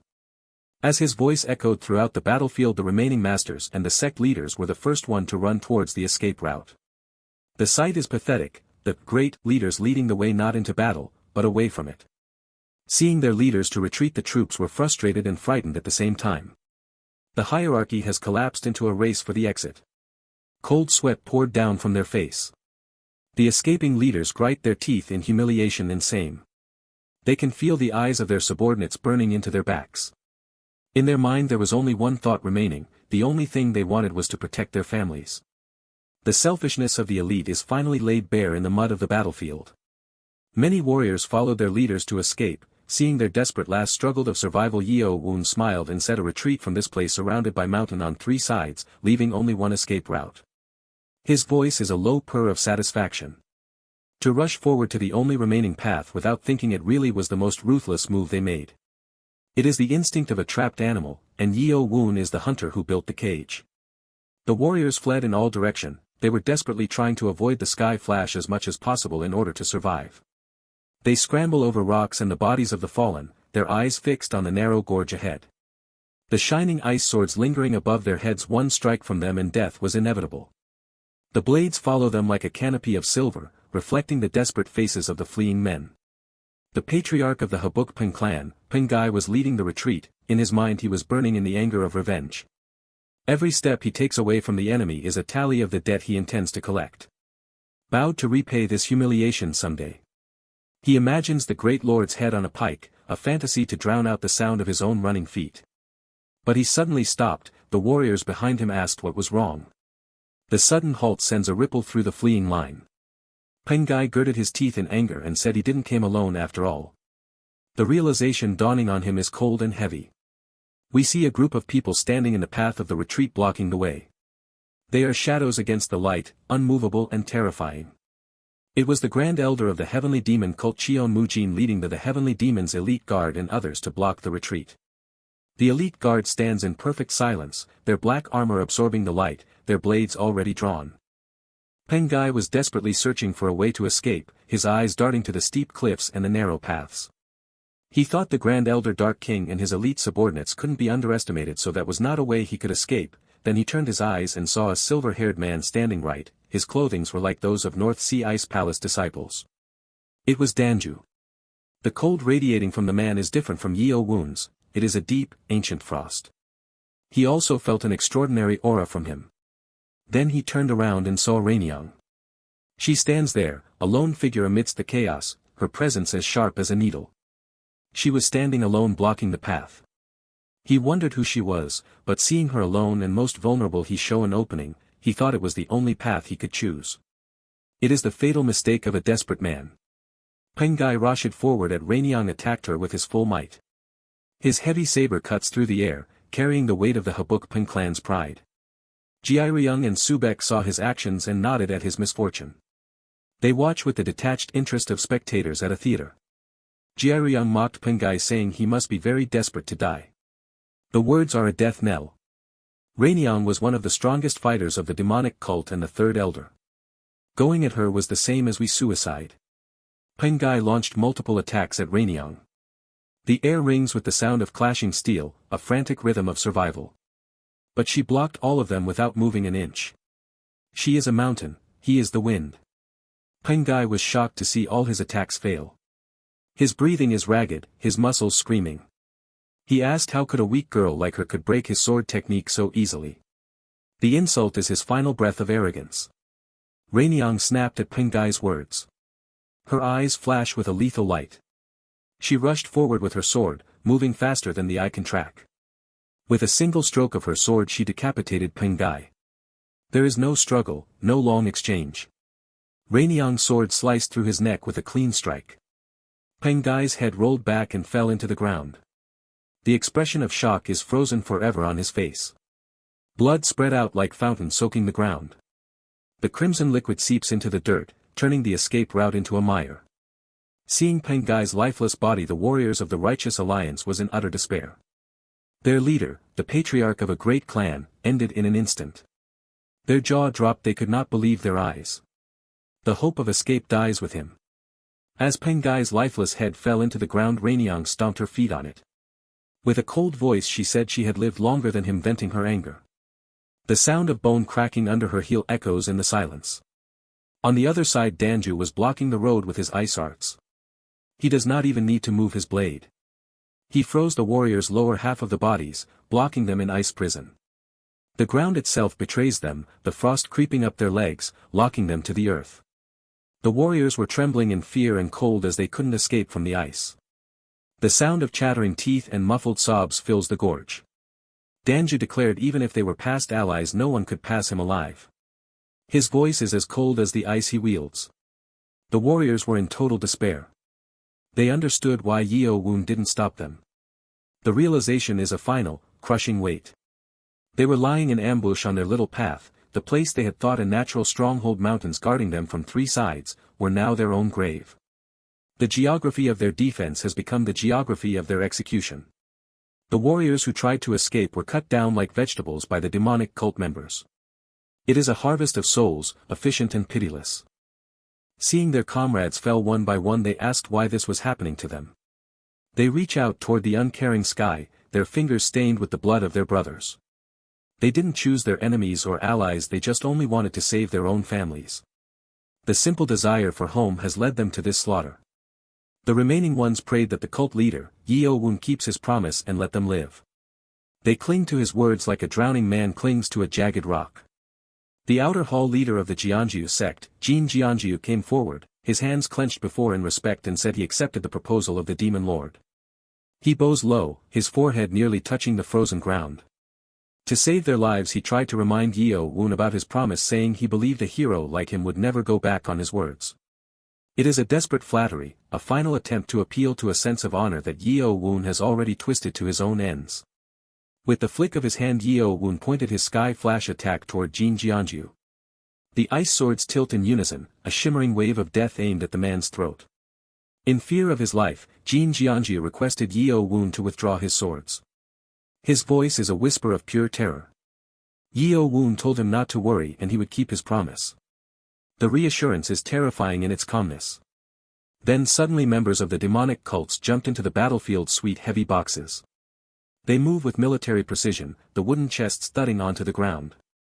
They arrived before Yeo-Woon and reported that they had brought the things cult leader had ordered. The ritual of the end begins. As they opened the boxes they were full of black pills. Thousands of them, small and dark, like the eyes of 1,000 insects. The Alliance warriors' face darkened, they wondered what was inside the boxes. The smell of bitter herbs and something metallic wafts toward them. Yeo-Woon with a grim face looked at them and told them each to take one pills and descend the mountain. The command is absolute. The warriors desperately asked if these were poison pills. Their voices are a chorus of dread. Yeo-Woon who played in the affirmative. He does not lie, he does not need to. Jin Jeonju tried to reason, saying he promised he would spare them, so now why he was forcing them to take poisonous pills as a restaurant. The logic of his survival is failing him again. You said we would live, he cries out. That goes against agreement, he said in desperation. He looks around for support, but he finds only the cold eyes of the cult and the shivering forms of his men. Yeo-Woon mockingly said he did not saw anything going against the agreement. His smile returns, sharper now. The disables of the demonic cults also look at them with an aggressive glare. They stand ready to enforce that gift. With an evil smile Yeo-Woon taunted them, saying he would let them live, didn't he? The life he offers is not a gift, but a tether, a black pill that ensures they are his forever. The martial artists' alliance's encampment, shadowed and surrounded by towering mountain ranges on three sides, was a gruesome scene of absolute devastation. It was a place where life had been extinguished in the most violent of ways, leaving behind a hollowed-out valley of death. As thick, crimson blood was flowing through the muddy mountain cracks, staining the very earth itself, strategist Jaegal was sobbing loudly. Her cries echoed against the cold stone of the peaks, her heart heavy as she was guilty of this massacre, or at least, she felt the crushing weight of the responsibility on her shoulders. The blood of the fallen Murim Alliance's soldiers were flowing like a river through the cracks in the ground, gathering in pools that reflected the grim, overcast sky. After a massive battle that had torn through the silence of the mountains, this place was drenched with blood, the metallic scent of it hanging heavy in the stagnant air. Exactly 2,800 corpses lay scattered across the battlefield, twisted in the final agonies of death, and the blood they spilled had turned the valley into a swamp of gore. The bodies of the Alliance's leadership, excluding 6 clan leaders who had somehow survived the initial culling, were also swallowed by the sea of corpses, their status and power rendered meaningless in the face of such total slaughter. After the fierce battle ended, Cheon Yeo-Woon and his grandfather was watching the aftermath from a small hill on the side. They stood like silent sentinels overlooking a kingdom of ghosts. Hearing the agony of the dying and the rhythmic weeping of the survivors, Yeo-Woon's grandfather, the grand cult leader, was clearly disturbed. His eyes wandered over the broken banners and shattered weapons, the cost of victory weighing visibly upon his aged features. As the normal soldiers and the executive leadership was taking the poison pill, the final, bitter price of their defeat, Yeo-Woon's grandfather thanks for honoring his wishes and showing mercy to Shaolin. It was a quiet moment of gratitude amidst the carnage. The grand cult leader says there was more bloodshed than he expected, his voice carrying a hint of weariness that spanned generations. He looked out over the field and noted that no matter how cornered they were, as martial artists, it's only natural they wouldn't want to suffer humiliation. The pride of the orthodox path was a stubborn thing, even at the edge of a blade. About 600 refused the poison and chose to fight to the death, choosing a violent end over a life of subservience. They likely didn't want to be restrained and live on, shackled by their families or the shame of surrender. Looking at Yeo-Woon, his grandfather wonders, is this the influence of the muscle tendon transformation he learned from Master Guyon? He could see a change in his grandson, a hardening of the spirit that manifested in his every movement. Yeo-Woon's methods look especially cruel, stripped of the traditional hesitation that usually accompanies such mass execution. Seeing his grandfather's concern, Yeo-Woon says the choice was theirs. His voice was as cold as the mountain wind, devoid of any lingering regret. He believed there's no reason to spare even those who didn't take the poison, as defiance in the face of the great cult was a sin punishable only by death. In truth, he planned to wipe them all out right from the start, viewing the entire alliance as an obstacle that needed to be leveled rather than negotiated with. The memory of the decision-making process drifted back to 2 days earlier, inside the heavenly demon divine cult's command tent. The air inside had been thick with the scent of incense and the palpable tension of war. This was right after Yeo-Woon realized the martial artists' alliance was aiming for mutual destruction between him and the Eastern cult god, the Malice. It was a calculated gamble by his enemies that had only served to stoke his inner fire. Cheon Yeo-Woon sits in his throne in the tent, the flickering candlelight casting long, dancing shadows behind him. There was both a terrifying and a majestic presence to him, an aura of absolute authority that made the very air feel heavy. His grandfather was also sitting on the side, a silent advisor, and the Grand Guardian was standing right beside him, overall a royal situation that demanded absolute deference from anyone who entered. Strategist Jaegal kneels down in front of the demon god, her forehead nearly touching the rug as she begs him to spare the alliance members. Her voice trembled, but her plea was desperate. In a cold tone, Yeo-Woon says this is not a matter for a captive to interfere in. His gaze was piercing, a warning that she was overstepping the boundaries of her current station. He warns her and tells her to leave, wanting to conclude the war council without further distraction. While nervous and terrified, her hands shaking visibly against the floor, strategist Jaegal says most of the alliance members were dragged into the battlefield by the leadership against their will.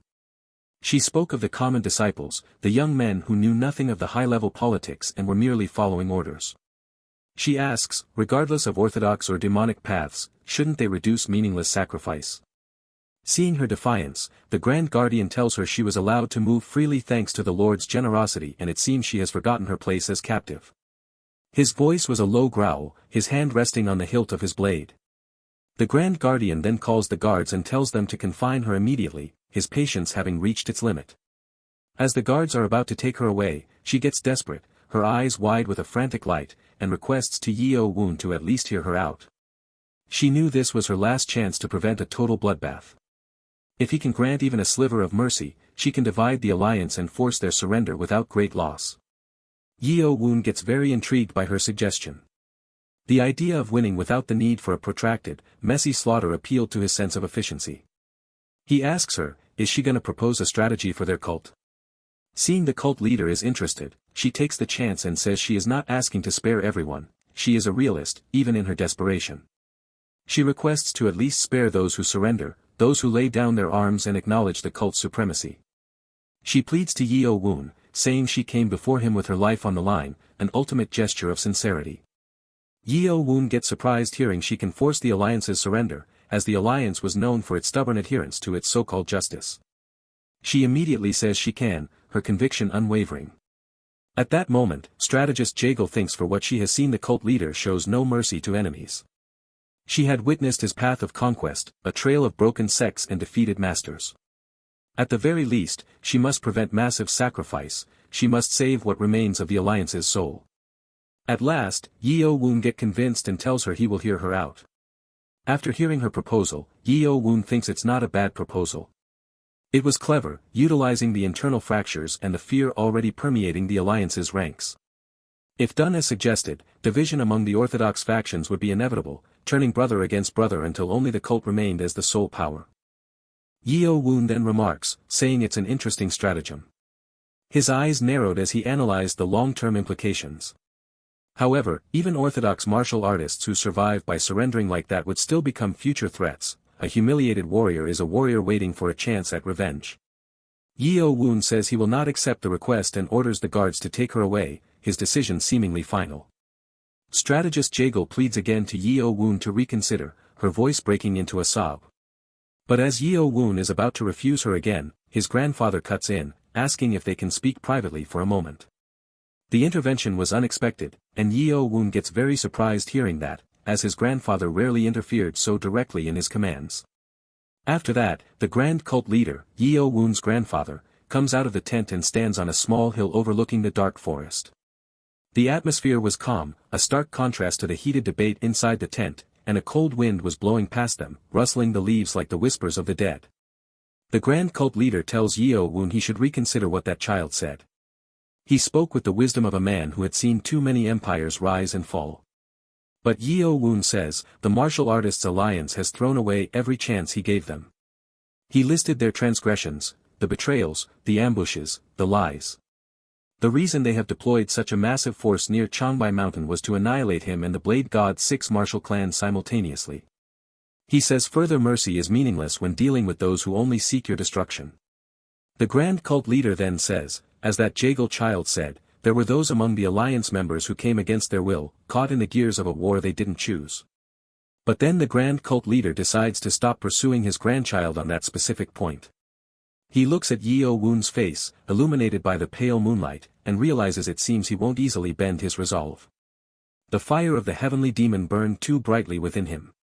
As the cold wind was blowing smoothly, chilling the air, the grand cult leader asks his grandchild, does he harbor ambitions of unifying the martial world? The atmosphere immediately changes. A heavy, immediate stillness arrives as Yeo-Woon is shocked that his grandfather knew all about it. It was a secret ambition, one that drove his every move. The grand cult leader continues, his voice gentle but firm, killing all enemies does not constitute unification. If one rules solely through force, future troubles will never cease, the embers of rebellion will always smolder beneath the surface.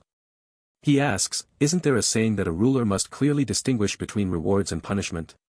True unification lies in subduing and governing them all, turning enemies into subjects and subjects into believers. Yeo-Woon thinks for a moment, the weight of the advice sinking in.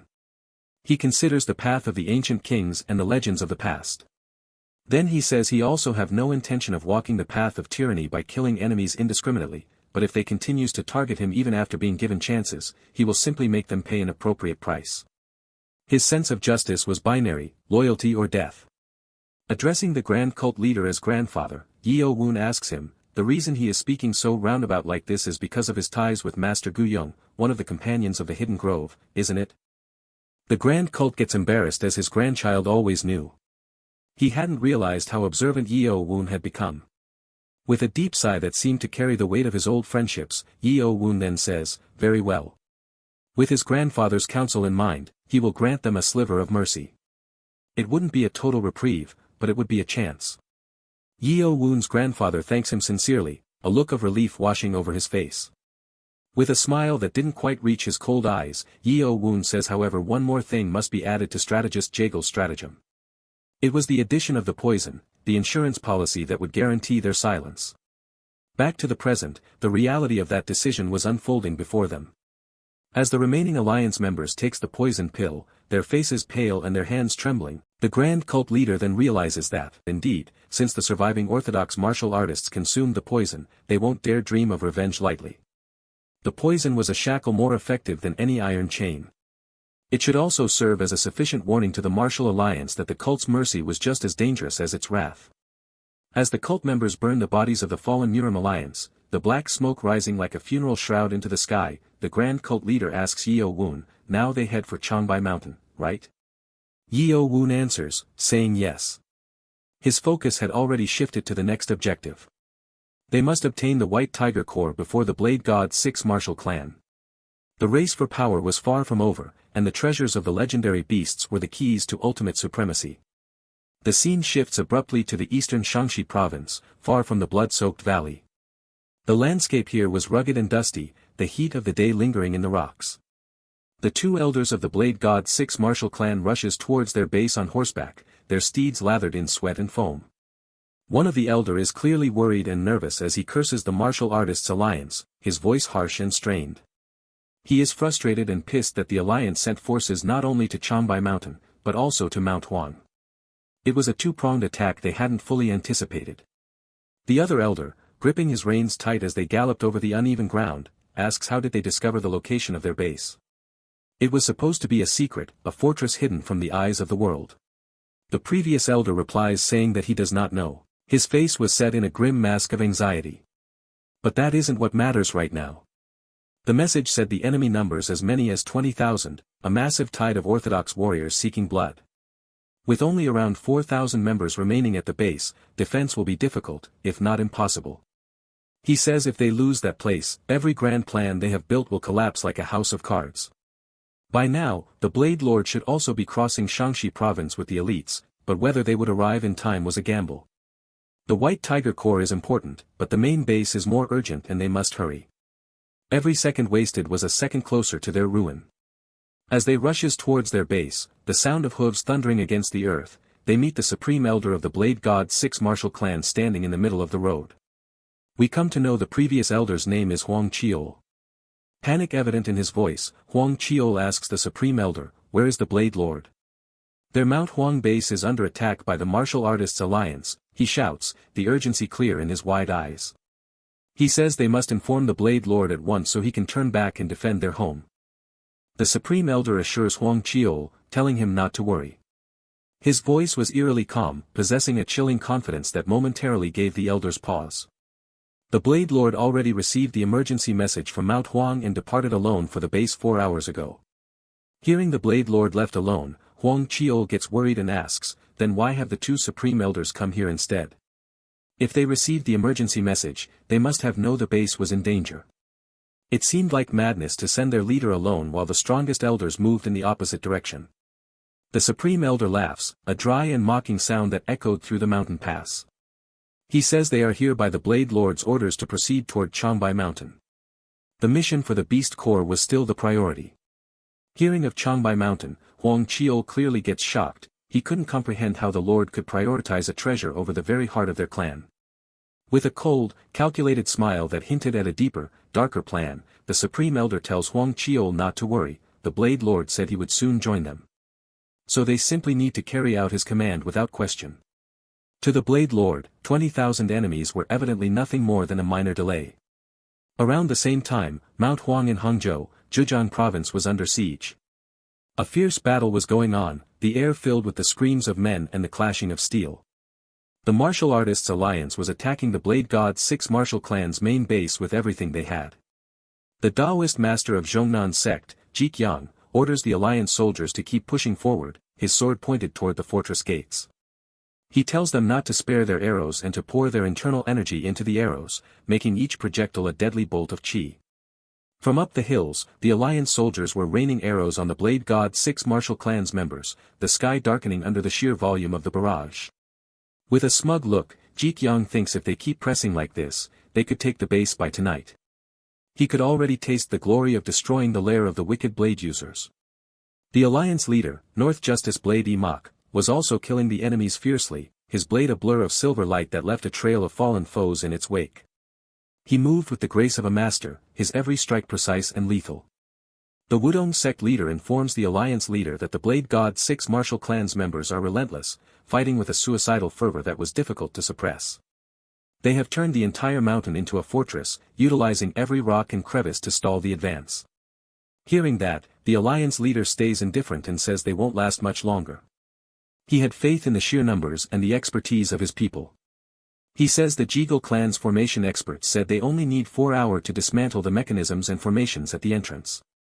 Once the gates were open, the slaughter would truly begin.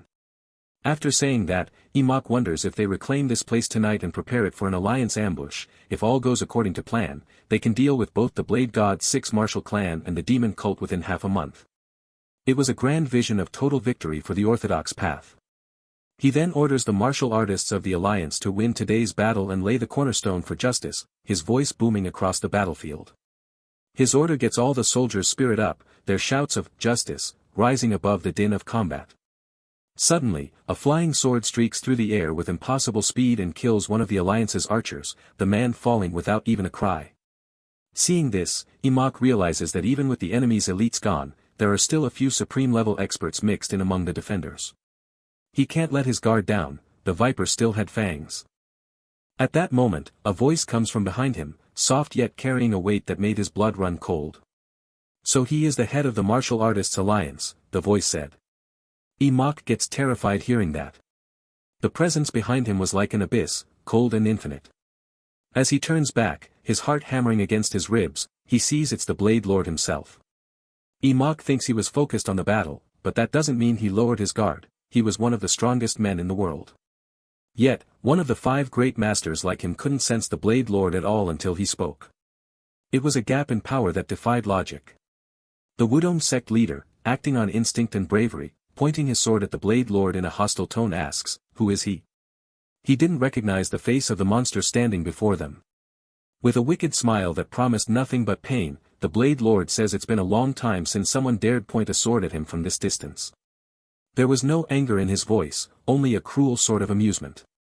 With a simple, casual gesture of his hand, a flick of the wrist as if shooing a fly, the Wudong sect leader gets cut in half. There was no sound of a blade, only the spray of blood as the man was cleaved asunder by sheer force.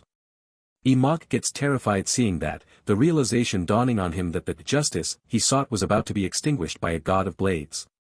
Hey everyone, quick note before the recap. I've launched a second channel for extra Manhwa episodes and new series so the main channel stays safe from copyright flags. I'll still upload here, and if you want more updates, the link to the new channel is in the description. As the Blade Lord gestures his hand with a movement so fluid and effortless it seems almost casual, he cuts the Wudong sect leader in half. The transition from life to death is instantaneous, but the impact didn't just stop with the Wudong sect leader. The invisible force unleashed by that single wave of the hand surges forward like a tidal wave of sharpened air. The strike cut up everything and the soldiers that was in its path, carving a path of ruin through the ranks. Steel armor, reinforced shields, and human bone offer no more resistance than dry parchment. The Wudong sect leader's body falls apart as it hits the ground, the two halves sliding away from each other with a sickening, wet thud. In an instant, there was blood everywhere. It sprays into the air, painting the nearby banners in a grotesque crimson and soaking the earth until the soil turns into a muddy, metallic-smelling marsh. Seeing this absolute slaughter, the Murim Alliance leader, Mok, gets terrified as he wonders, was that just now an invisible sword? His mind, seasoned by decades of martial conflict, struggles to process the sheer scale of the technique. Mok's eyes widen in both fear and in awe as he sees dozens of soldiers are devastated with a single gesture. It is a sight that defies the logic of the 3 heavens and the 5 great masters alike. It's an amazing power, a terrifying manifestation of martial will that transcends physical boundaries. While visibly terrified, his hands trembling as he grips his own weapon for a sense of security that no longer exists, in a shaking tone the alliance leader asks the Blade Lord just who is he? The question is a desperate plea for understanding in the face of a godlike threat. With an arrogant smile that carries the weight of a predator looking down upon its prey, the Blade Lord says he is the one who stands at the pinnacle of all blades. The scene shifts to the rugged terrain near Cheongbei Mountain, where the air is thin and the wind carries the biting chill of the upcoming peaks. The divine cult's forces are advancing towards the Cheongbei Mountain, a massive column of warriors and horses moving with rhythmic precision. With a determined look etched onto his face, Yeo-Woon charges forward in his horse, his eyes fixed on the distant, snow-capped summits. Seeing Yeo-Woon's carefree look, which seems to disregard the monumental danger ahead, his grandfather, the grand cult leader, was clearly in distress. A look of worry was present in his face, his brow furrowed with the weight of leadership and familial love.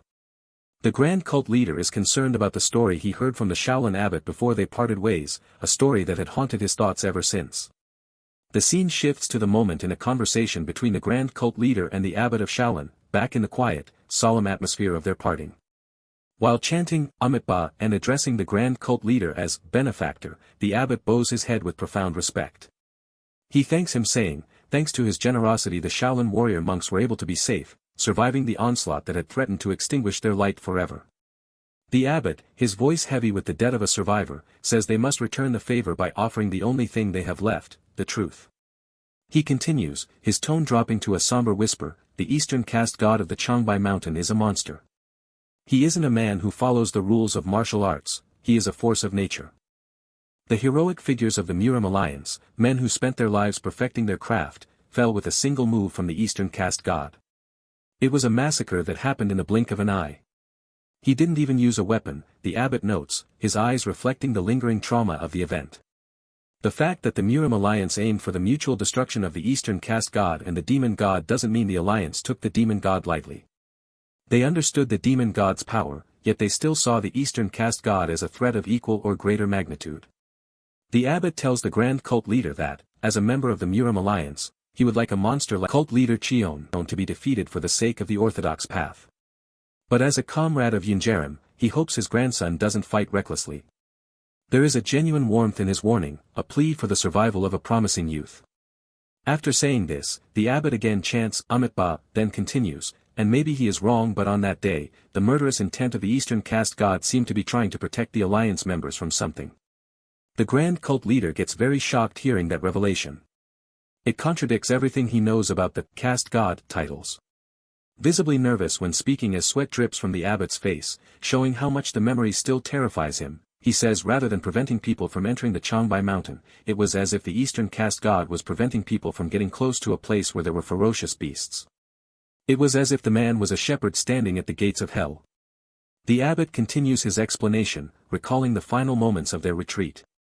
When they retreated, they felt a fierce murderous intent and everyone thought it was from the eastern caste god, but the abbot felt a strong sense of incongruity. The killing intent felt different, rawer, more animalistic, and strangely detached from the person of the eastern caste god himself.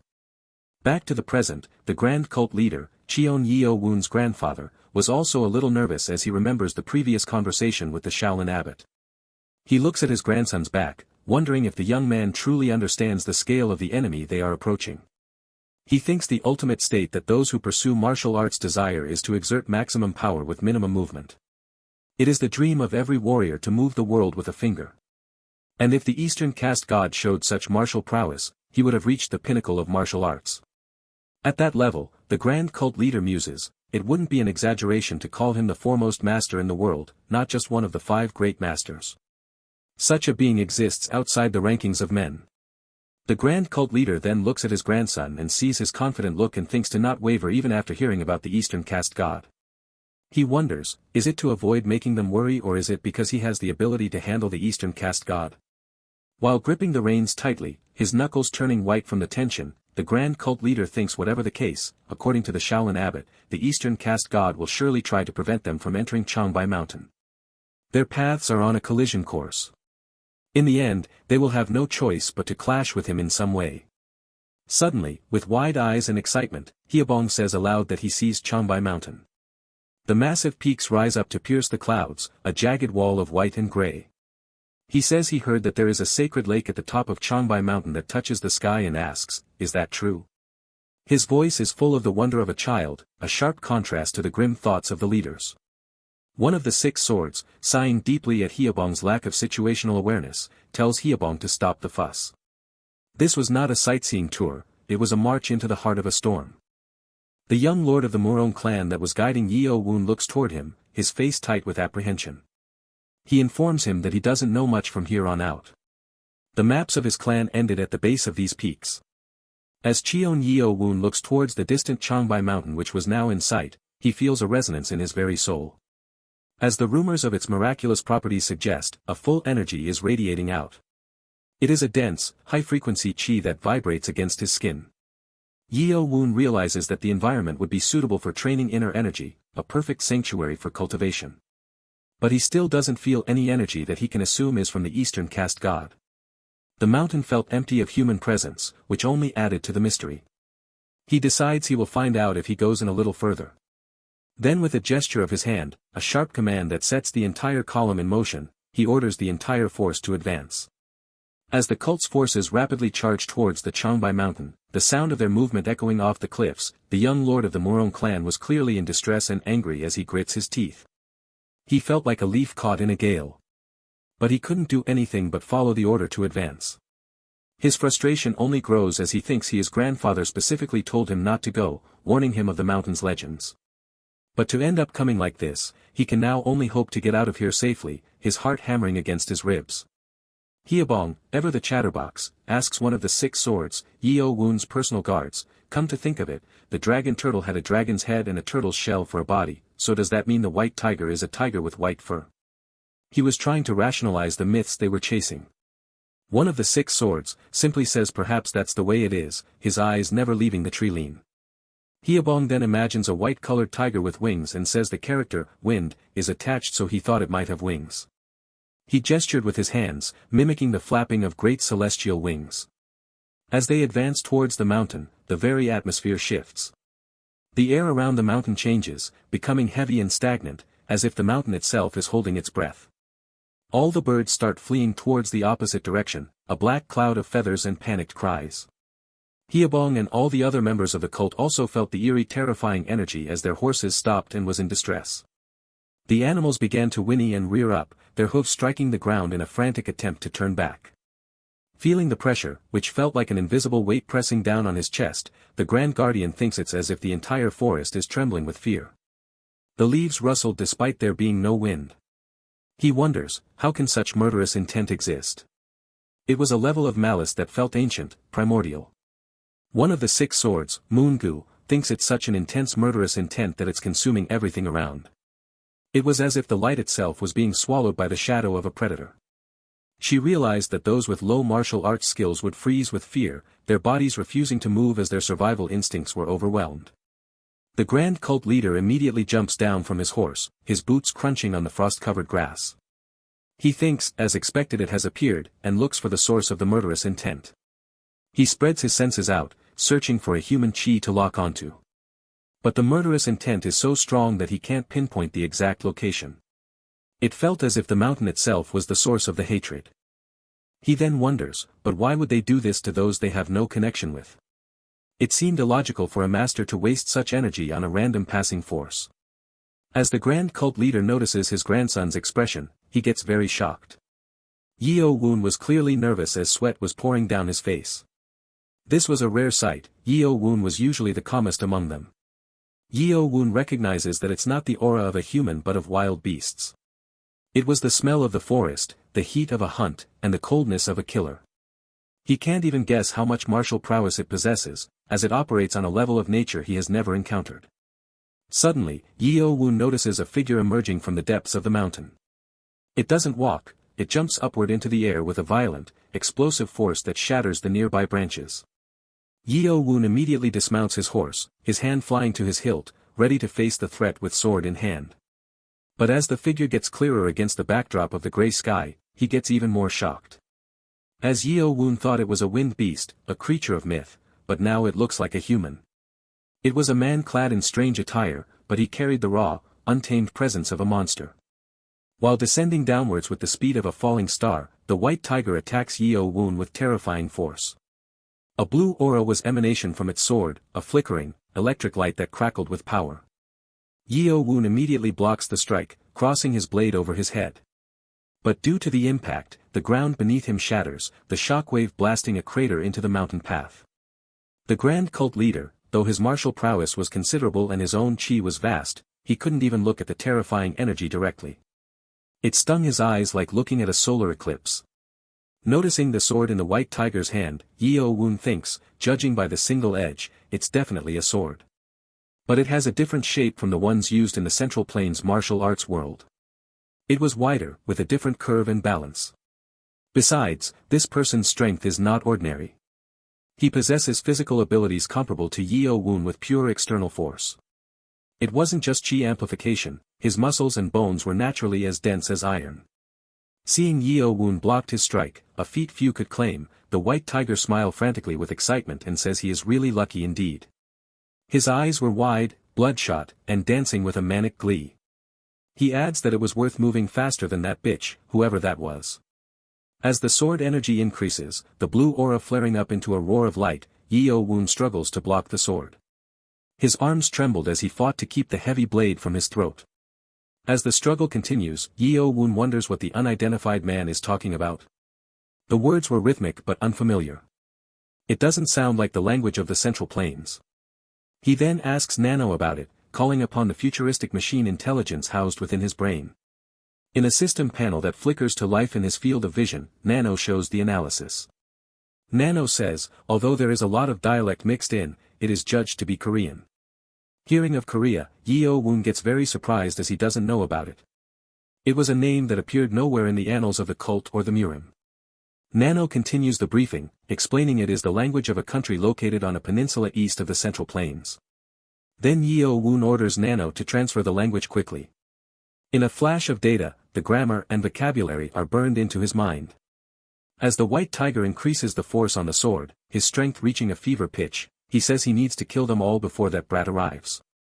Through Nano, speaking now in the native tongue of his attacker, in the Korean language Yeo-Woon asks the white tiger, is he the one called the Eastern Caste God? Hearing Yeo-Woon speaking his language, the white tiger gets momentarily surprised, his pressure easing for a split second.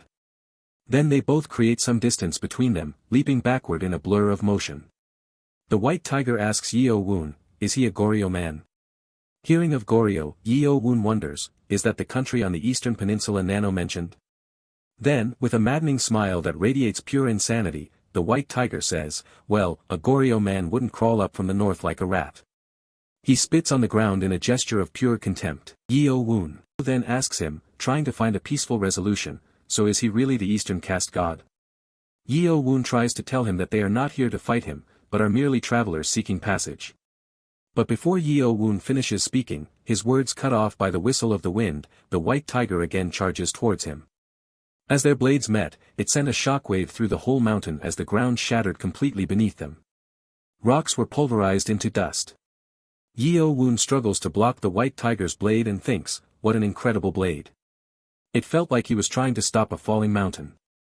He realizes that if he had taken his eyes off it for even a microsecond, he would have been hit and killed. The white tiger then tells Yeo-Woon that he is the first man to block his blade twice, not counting that brat. There was a glimmer of respect in his madness. While pushing Yeo-Woon back, sending him flying through the air with immense energy that forced Yeo-Woon to use his chi to stabilize himself, he asks, but what was that about Cheongbei Mountain? Yeo-Woon doesn't understand what the unidentified man before him is talking about. Why would the name of the mountain be a point of contention? But suddenly, as he landed, he noticed that though he blocked the strike, his cheek got grazed. A thin line of blood welled up. He wonders, was it rebound force? He had checked his defense perfectly. But then he comes to the conclusion that it was innate chi, like an extremely sharp wind that bypassed his blade entirely. It was an attack that used the air itself as a weapon. While getting ready for another attack, his body coiling like a spring, the white tiger tells Yeo-Woon that guys like him tend to misunderstand one thing. Yeo-Woon wonders, who exactly is this guy? He seemed completely different from the Eastern Caste God the abbot mentioned. The abbot spoke of a silent, protective guardian. This man was a screaming storm of violence. With immense force, the white tiger then launches himself in the air, soaring higher than any human jump should allow, which surprised Yeo-Woon. Blade-like wind surrounds the white tiger, spinning into a vortex of cutting edges.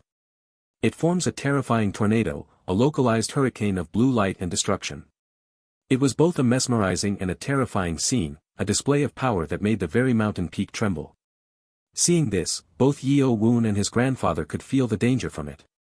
It was a technique designed to leave nothing behind but dust. While laughing like a madman, the sound echoing through the swirling winds, the white tiger tells Yeo-Woon that when he meets the comrades who went to the underworld first to tell them his words exactly. He roared over the sound of the storm, this isn't Cheongbei Mountain, it's Baekdu Mountain. At the very peak of Mount Cheongbei, where the air is thin and the frost bites at the skin, the Eastern Caste God is meditating by the edge of the ancient lake. The water of Lake Chinji is usually as still as a mirror, reflecting the vast open sky above, but today something is different. Deep in his meditation, he suddenly feels that something is amiss. It is a subtle shift at first, a disturbance in the natural flow of energy that surrounds the sacred mountain. He feels wind coming in from the north, a cold, biting wind that carries with it a heavy, oppressive weight. It is a powerful qi, one so immense and turbulent that even Lake Chenji is reacting to it. The surface of the water begins to ripple and churn, as if something beneath the depths is trembling in fear. The Eastern caste god opens his eyes, his gaze sharp and focused. He was on guard against the west just in case there was something lurking there, expecting trouble from a different direction entirely, but he realizes now that it's coming from over there. He looks toward the north, his mind racing. Referring to the white tiger, the Eastern caste god can't believe he would head there before him. The audacity of the move catches him off guard. It seems he was thoroughly prepared for this moment, having planned his movements with a precision that the Eastern caste god had not anticipated. As he watches the distant horizon, the Eastern caste god finds it strange that the white tiger didn't use the power of wind when he massacred the previous invaders. In those past battles, the white tiger had relied on different, more direct methods of slaughter. He wonders, is someone powerful enough to make the white tiger use his full strength trying to invade this time? The thought is chilling. To force the white tiger into using his true elemental power suggests an opponent of catastrophic capability. With a concerned look clouding his features, the Eastern caste god thinks this 10-year pact might be dangerous. The fragility of the peace they had maintained for a decade is now laid bare. He realizes that if he can't stop the white tiger quickly, the entrance to Mount Changbai might be stained with blood once again. The image of the mountain's pristine white snow turning a deep, dark crimson flashes through his mind. The scene shifts abruptly from the quiet meditation of the god to the chaotic battlefield of the heavenly demon divine cult and the white tiger. The air is no longer silent, it is filled with the roar of a fierce wind tornado that is cutting everything in its path. Trees are uprooted and shredded into splinters in an instant. As the white tiger, which was in human form, is floating in the air while the wind is surrounding him like a protective cocoon, Yeo-Woon could feel the danger. The pressure in the air is immense, making it difficult to even draw a full breath. Yeo-Woon stands his ground, his eyes narrowed as he observes the phenomenon. Yeo-Woon realizes that the whirlwind that the white tiger created carries a sharp qi, 1,000 invisible blades spinning at impossible speeds. Furthermore, the fog descending from the whirlwind and the clouds are combining, creating a thick gray shroud that obscures the vision of everyone on the ground. The atmosphere is suffocating and electric. At that moment, realizing the situation and the sheer lethality of the storm, an elder of the cult orders everyone to scatter and avoid the whirlwind. He screams at the top of his lungs, his voice nearly drowned out by the howling gale. Moon Jae-woo, who was trying to move forward on horseback to stay close to the front lines, suddenly finds herself in peril. She pulls on the reins, but she couldn't move due to the sucking force of the whirlwind. The horse whinnies in terror, its hooves sliding across the dirt as the vortex drags it closer to the center. Seeing Moon Jae-woo's situation and the danger it poses to the entire group, Hyabong orders everyone to dismount their horses and scatter on foot. He knows that the animals are too large and ungainly to resist the pull. As the cult members abandon the horses fleeing for their lives, the animals are left behind. They are lifted off the ground, their heavy bodies spinning helplessly into the air. Within seconds, they got sucked in the whirlwind and got cut into pieces. A red mist sprays out from the vortex, painting the gray fog with the scent of iron. Hyabong watches the horrific sight with wide eyes. Hyabong found it hard to believe that it was crazy enough with just the whirlwind, but now the horses are also getting cut as if they were made of paper. The sheer violence of the wind is beyond anything he has ever witnessed in his years of service. As everyone was awestruck, frozen in place by the sheer scale of the destruction, one of the 6 swords who serves as Yeo-Woon's personal guard comes to his senses. He refuses to let fear paralyze him. He asks everyone how long are they all going to stand there doing nothing. His screams alert everyone, breaking the trance of terror that had gripped the ranks. Thinking they just need to stop the one who created the whirlwind to end the storm, he tells everybody to attack. He points his blade toward the figure floating in the center of the storm. Thus, the cult members start attacking the white tiger who is inside the whirlwind. They charge forward, their faces set in grim determination. Everyone attacks mostly with their own method, some using heavy sabers, others using slender swords or even palm techniques. But overall, it was a chi-infused attack. A barrage of glowing energy beams and blade auras flies toward the center of the tornado. But as the chis are about to reach the white tiger, he laughs maniacally. The sound of his laughter is high-pitched and insane, echoing over the sound of the wind. As the whirlwind closes even tighter around him, he looks down at them with contempt. While laughing frantically and calling the cult members foolish, he says, "What an opportunity." He moves his hands in a wide circular motion, catching the incoming energy. Then, with a violent flick of his wrists, he deflects all chi back at the cult members. The energy is reflected with even greater speed than before. As their own chi hits them, those whose cultivation was low got injured instantly. They are thrown backward, their chests heaving as they suffer the impact of their own techniques. As Moon Jae was watching what was happening, her eyes darting between the falling soldiers in the sky, she realized the strong chi that was caught in the vortex accelerated, making its power even stronger. The wind had acted like a whetstone, sharpening the energy and speeding it up. A chi attack almost reached her as she was distracted by the carnage around her. The blue streak of energy whistled through the air, aimed directly at her chest. But at the last moment she managed to block it with her weapon, but the sheer force sends her backward flying. She loses her footing, the wind pushing her into the air. Before she could hit the ground and suffer a bone-shattering impact, Yeo-Woon immediately went behind her and grabbed her by her waist. He moves with a speed that defies the eye, appearing behind her like a ghost. Even at the perilous moment, as Moon Jae was in Yeo-Woon's arms and felt the strength of his grip, she started blushing. The heat rises to her cheeks despite the freezing cold of the mountain wind. As Yeo-Woon puts her down gently on the uneven earth, his expression remains focused on the enemy. He tells her that this seems quite unusual, so she must be careful. He doesn't take his eyes off the white tiger for a second. Addressing Yeo-Woon as the cult leader, she thanks him, her voice trembling slightly. Yeo-Woon tells her to keep her distance from the whirlwind, along with the other cult members. He knows that staying too close is a death sentence for anyone who hasn't reached a certain level of mastery. The grand cult leader, who is Yeo-Woon's grandfather, was watching from the sidelines. He was in shock and found it hard to believe that a human was creating a whirlwind of this magnitude. He watches the clouds swirl and the earth crack. He wonders, how is this possible? At this point, he didn't know the human he was thinking of was actually the white tiger in disguise. The grand cult leader thinks it's beyond the realm of martial arts, it's quite literally a natural disaster. To him, this isn't a duel, it is a struggle against the very forces of the world. As he sends his chi-infused sword flying through the air towards the white tiger, he tells the Grand Guardian that they must stop the one who caused the whirlwind in order to stop the storm itself. The Grand Guardian nods, his face a mask of stern resolve. As they start attacking the white tiger together, their swords glowing with intense internal energy, Dan Juchen also joins in. He launches his own assault, his movements fluid and precise. At the last moment, when the swords are about to reach the white tiger's chest, the whirlwind blocks the swords. The wind is so dense it feels like solid steel. The grand cult leader feels the resistance and wonders, how is it that just the rebound force is this strong? His arms shake from the effort. Even pouring all his chi into a single sword is overwhelming. He pushes with everything he has, but the wind refuses to yield. At that moment, the Grand Guardian's sword breaks. The blade snaps into a dozen pieces with a loud metallic crack. The backlash of his own energy failing causes him to cough blood. He stumbles, his face turning pale. Finding it annoying that these insects are still trying to resist him, the white tiger shatters all the swords in anger. With a roar that shakes the mountain, he calls them pathetic bastards. He asks them, do they seriously think they can break his wind? His voice is full of arrogance and divine spite. As soon as the swords shatter into fragments, the grand cult leader also coughs blood.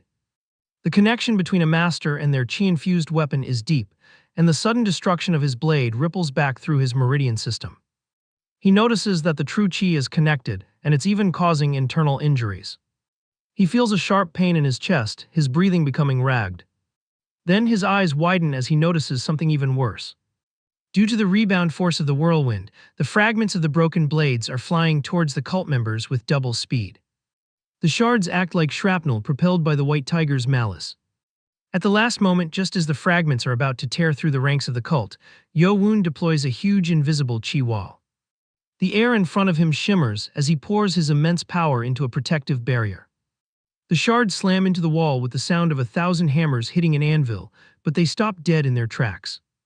By blocking the sword fragments, he is saving the cult members from a certain massacre. All the cult members thank him, their voices filled with awe and relief as they realize they are still alive. Yeo-Woon's expression was serious, his brow furrowed in deep thought. He finds it hard to believe that the white tiger can even stop a sword that is being controlled with chi so easily. It is a level of defense that renders traditional martial arts almost useless. He decides that the same method won't work again. He knows they need a different approach, a flaw in the White Tiger's absolute defense. At that moment, Yeo-Woon notices something peculiar. Amidst the chaos and the failing attacks, he notices a single sword broke through the whirlwind and was about to reach the White Tiger. It had penetrated deeper than any other. It was Dan Juchin's sword. Dan Juchin was watching with eyes wide open as his sword was about to strike the White Tiger's throat. There was a glimmer of hope in his gaze. But at the last moment, that sword also broke by the whirlwind, unable to withstand the final layer of pressure. Dan Juchin grits his teeth in anger, his knuckles white as he clutches what remains of his energy. He notices that as soon as the sword entered the vortex, the chi was cut off. It was as if the wind itself was stripping the energy away from the metal. He then deploys a large ice chi shield, a crystalline barrier of frozen energy, and blocks the shattered pieces of the sword that flew toward him. The ice cracks but holds against the impact. Seeing this happen, seeing the ice hold where pure chi failed, Yeo-Woon immediately comes to Dan Juchin. He moves through the wind with practiced ease and asks, how did he do that? He needs to know the secret behind that brief breakthrough. He asks if he infused the sword with even stronger chi. Answering negatively, Dan Juchin shakes his head, his breath coming in cold puffs. Dan Juchin says he imbued it with cold energy along with true chi. He explains that it wasn't just about strength, but the nature of the energy itself. This shocks Yeo-Woon. He stands there for a second, the gears in his mind turning rapidly. He wonders so a cold energy can penetrate that vortex. He looks back at the swirling storm, reevaluating everything he knows about the White Tiger's wind. As he sees the White Tiger's smug look and hears its manic laugh continuing to ring out across the battlefield, Yeo-Woon begins to formulate a strategy. The White Tiger thinks he is invincible within his storm, but he has just shown a weakness. Yeo-Woon devises a plan that, in that case, that method might just work. The battlefield was a chaotic symphony of howling winds and crashing debris, a literal vortex of destruction that threatened to swallow everything in its path. Amidst the roaring gale, Dan Juchin, his face etched with a rare and profound gravity, reminds Yeo-Woon that he should be careful if he intends to use the sword of chi control. He stands firm against the buffeting air, his eyes never leaving the swirling monster of wind before them. He says the moment his sword entered the whirlwind, his true energy was cut off. It was a chilling warning, spoken with the weight of a master who had felt his own power neutralized in an instant. Hearing that, Yeo-Woon wonders, is that chi in the whirlwind mixed with wind attribute? The thought settles deep in his mind as he observes the violent rotation, the way the air seems to scream with a sentient malice. Yeo-Woon then turns to Nano, his inner consciousness reaching out to the advanced machine intelligence housed within his brain, and asks, how on earth did that whirlwind rise? He needs logic in the face of this unnatural disaster, a scientific anchor to steady his tactical approach. Nano speaks directly to Yeo-Woon's mind and informs him that, although the whirlwind cannot be technically explained through the lens of traditional martial arts alone, the principle is the same as a typical tornado. The voice of the AI is cold, analytical, and steady against the mental backdrop of the storm. Nano continues, explaining that cold water is descending in high speed as air current rises from the clouds. It is a phenomenon that occurs when hot updrafts on the Earth's surface combine. The complexity of the weather pattern is translated into data that Yeo-Woon can process, even as the world around him is torn apart by the very forces Nano describes. Hearing that, Yeo-Woon asks, if it's an updraft, is it close to heat? He is looking for the elemental weakness, the pivot point upon which this entire technique rests. Nano tells Yeo-Woon that he can think of it as close to a high-temperature energy phenomenon. The confirmation is all Yeo-Woon needs to begin formulating a counter-strategy. Yeo-Woon then asks for the way to get rid of it. His focus is singular, a leader seeking the most efficient path to protect his people from the looming annihilation. In answers, Nano tells him if he can control one of the two air currents, he can stop the whirlwind. This shocks Yeo-Woon. The simplicity of the solution belies the Herculean effort it would require to actually execute. To manipulate the atmosphere itself, to seize a force of nature and bend it to his will, is a daunting prospect. Yet, steeling his resolve, he decides that it would be worth a try. There is no other choice. The safety of the great demonic cult rests on his shoulders. The White Tiger, which was in human form and made the whirlwind, was laughing in arrogance as the cult members was finding it difficult to resist the whirlwind. He stands at the center of the storm, a figure of terrifying poise and divine malice. His laughter is a sharp, jagged sound that cuts through the noise of the wind. He laughs frantically and tells the cult members that they are all going to die. His voice carries over the gale, filled with the absolute certainty of a predator who has cornered its prey. The cult members struggle, their boots sliding on the churned earth, their robes whipped into a frenzy by the pressure. Then the White Tiger notices that Yeo-Woon is approaching the whirlwind. He stops his laughter for a moment, his eyes narrowing as he watches the lone figure move toward the heart of the disaster. He laughs at Yeo-Woon and calls him foolish. The mockery is thick and heavy, dripping with the contempt of a god for a mortal. Referring to the Eastern caste god, the White Tiger says even that beach cannot stop his gust of wind head-on. The mention of such a legendary figure only serves to highlight the White Tiger's own estimation of his power. He believes himself to be invincible, a force beyond the reach of any earthly master. While laughing, he tells Yeo-Woon feel free to be crushed like this if he wants to. He watches with sadistic glee, expecting to see the young cult leader torn asunder by the sheer centrifugal force of the wind. However, as Yeo-Woon gestures his hand, it starts to glow with cold chi, and the air around him starts freezing. The transformation is instantaneous. The humid, turbulent air near Yeo-Woon suddenly turns brittle. With cold air around him as he moves forward, the whirlwind doesn't affect him. He walks through the chaos as if he is in a different dimension, protected by a shroud of absolute zero that cancels out the thermal updrafts of the storm. The White Tiger, who was floating up above the sky inside the whirlwind, could feel the affect of the cold air. The temperature drop is so severe that it reaches even his elevated position. He got very shocked seeing this. His arrogant smirk falters, replaced by a look of dawning disbelief. As he grits his teeth in anger, he couldn't believe that someone is capable of handling this kind of cold air with a human body, its power beyond the realm of humans. He stares down at Yeo-Woon, seeing not a man but a terrifying anomaly. The White Tiger also senses a strangely familiar energy from Yeo-Woon. It is a resonance that vibrates in his very soul, a scent of divinity that shouldn't belong to a cult leader. He realizes that Yeo-Woon must have obtained the divine core of a spirit. The realization hits him like a physical blow. He himself being a divine spirit, the White Tiger couldn't contain his anger and curses Yeo-Woon. The idea that a human has usurped the essence of a being like himself is an unforgivable sacrilege. Yeo-Woon keeps attacking the whirlwind with Ice Chi sword, but the swords keep breaking. Each blade he forms from the moisture in the air is shattered by the incredible pressure of the wind, exploding into glittering shards of frost. Seeing this, the White Tiger gets more irritated and screaming, saying he doesn't know what Yeo-Woon's intentions are, but he will crush them all before he pulls any tricks. He can sense that Yeo-Woon is searching for something, a rhythm or a weakness, and he refuses to allow it. Thus the gust of wind gets faster and terrifying sharp aura surrounding it starts spreading in all direction. The whirlwind becomes a meat grinder of air, the edges of the vortex turning into invisible blades that slice through the ground and anything else nearby.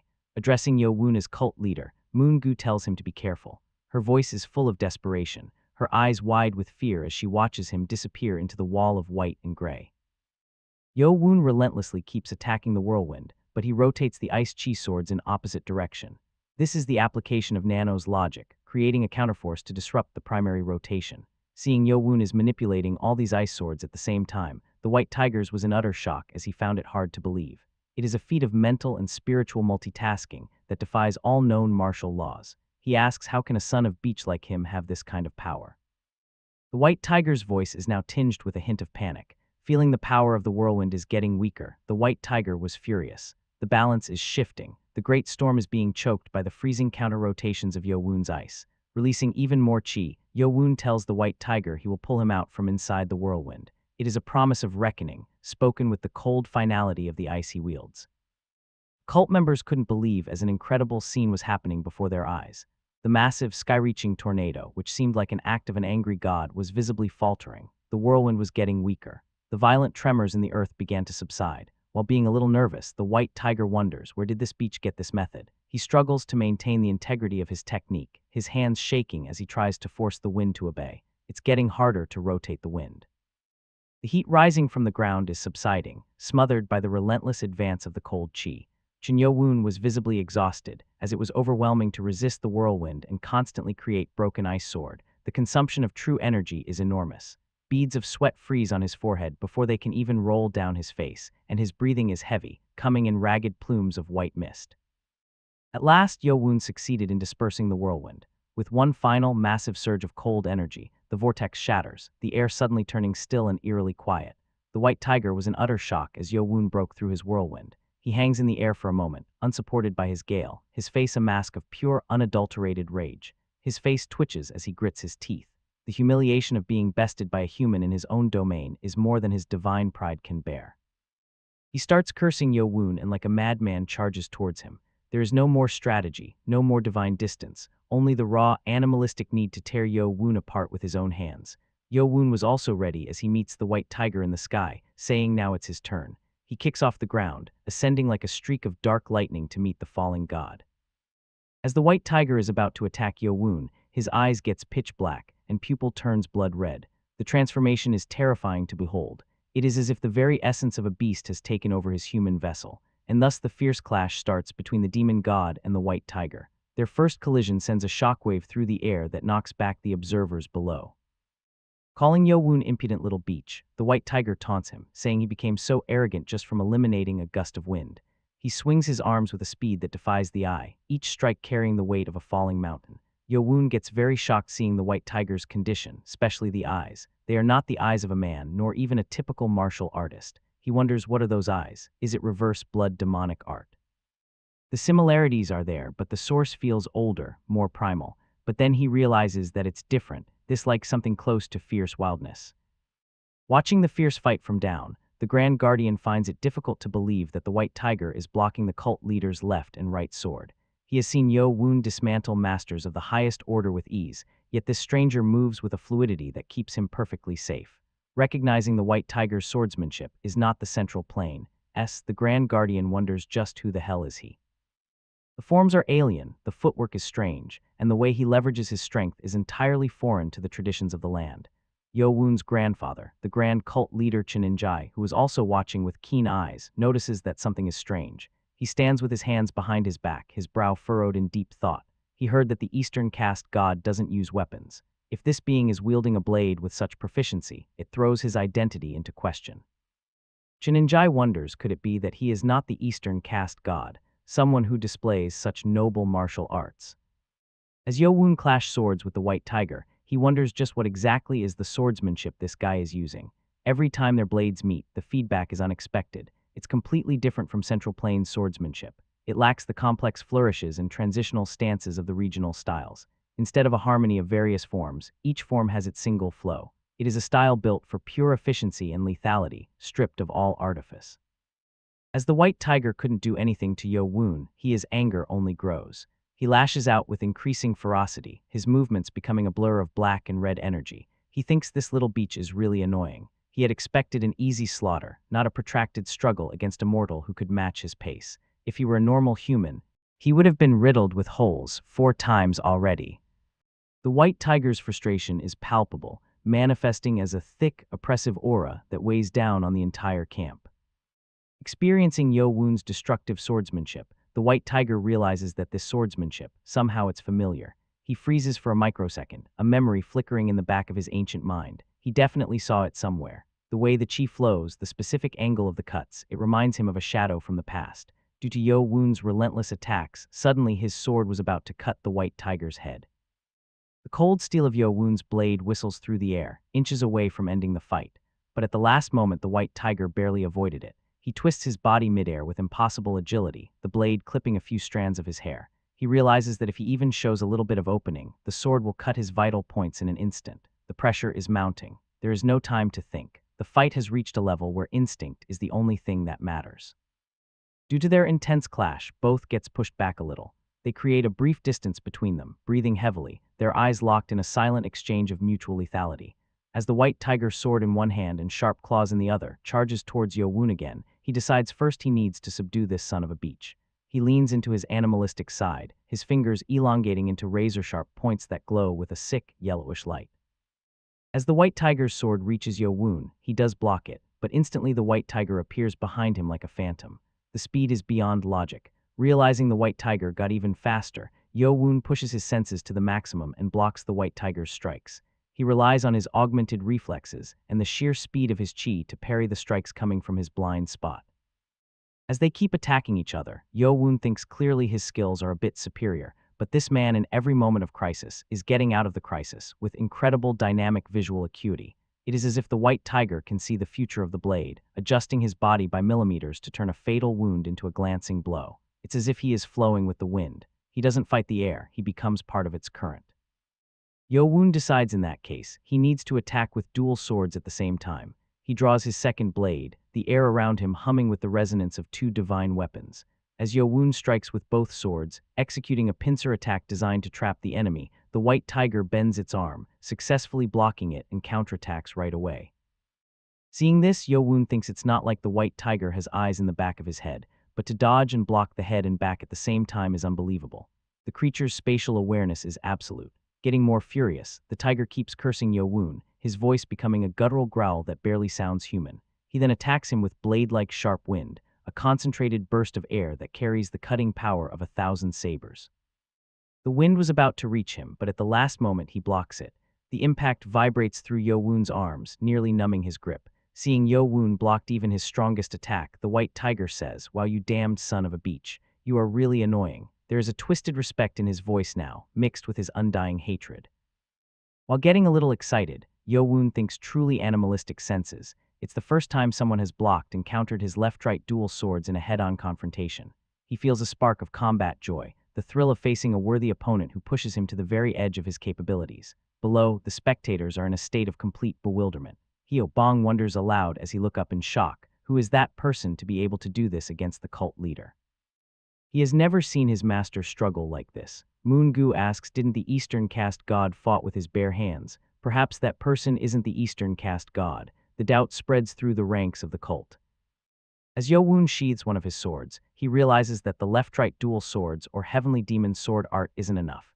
To defeat a being that exists on the boundary of the divine and the bestial, he needs something more. He needs to reach deeper into the legacy he carries. Seeing Yeo-Woon, the white tiger taunts him, asking what is he doing now. He thinks the young man is giving up. He won't be able to handle it unless he uses both hands, would he? He laughs, preparing for what he thinks will be the final blow, but the air around Yeo-Woon changes immediately. The ambient temperature doesn't just drop, the very concept of heat seems to vanish. As in a cold tone, he tells the white tiger he will face him properly from now on. The weight of his presence triples, grounding the wind and silencing the forest. Yeo-Woon thinks in order to face him, he has to use that swordsmanship. The ultimate art, the one that stands above all others, is finally ready to be unleashed. Standing amidst the freezing winds of Mount Baekdu, Cheon Yeo-Woon feels the weight of the battle pressing against his skin. The air is thick with the scent of ozone and ancient power. Slowly, with a deliberate and calculated motion, Cheon Yeo-Woon sheathes one of his swords, the metal clicking softly against the scabbard. He narrows his eyes, his mind working with cold precision as he thinks to himself that this is not enough. The blade he just tucked away was insufficient for the monster standing before him. Seeing this gesture, the white tiger lets out a booming, guttural laugh that shakes the very snow beneath their feet. He looks at the young leader with pure contempt.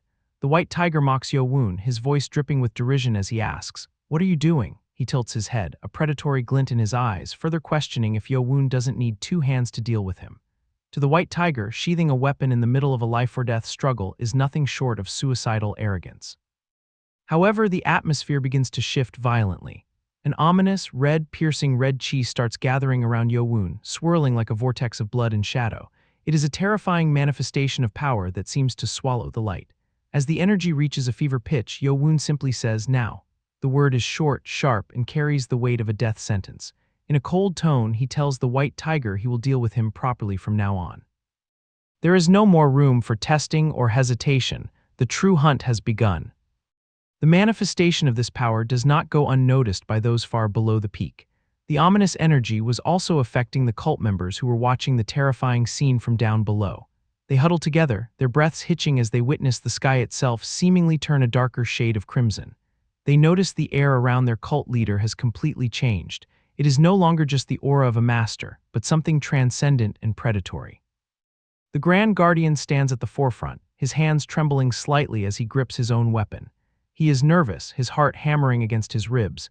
He thinks to himself that even looking at it again, it has such a chilling demonic nature that gives him goosebumps. He has served the Great Pavilion for years, yet the sheer intensity of the demon god's presence makes him feel like a novice facing a storm. Up on the ridge, the white tiger's mockery vanishes, replaced by a primal, burning rage. Seeing Yeo-Woon displaying the spirit beast Imoga's chi, the white tiger grows furious. The sight of a human wielding the essence of a rival spirit beast is an affront to his very existence. He gets angry at Yeo-Woon, his voice a roar of indignation, shouting that Yeo-Woon didn't just take one spirit beast. The white tiger's eyes bulge with greed and envy as he asks Yeo-Woon, "Are you trying to achieve immortality?" To the beastman, such power is a forbidden fruit that no mortal should ever taste. Without saying anything, Yeo-Woon immediately attacks the white tiger. He moves like a blur of red lightning, his feet barely touching the frozen earth. The speed is incomprehensible to the naked eye. The white tiger, caught off guard by the sudden explosion of violence, barely blocks the first attack. The sound of their collision is like a mountain cracking in half. The white tiger curses Yeo-Woon, thinking to himself in a panic that he suddenly got faster.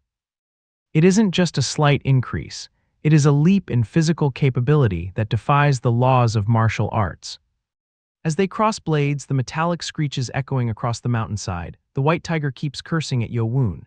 Every strike he tries to land is parried. Every opening he seeks is closed before he can even think to exploit it.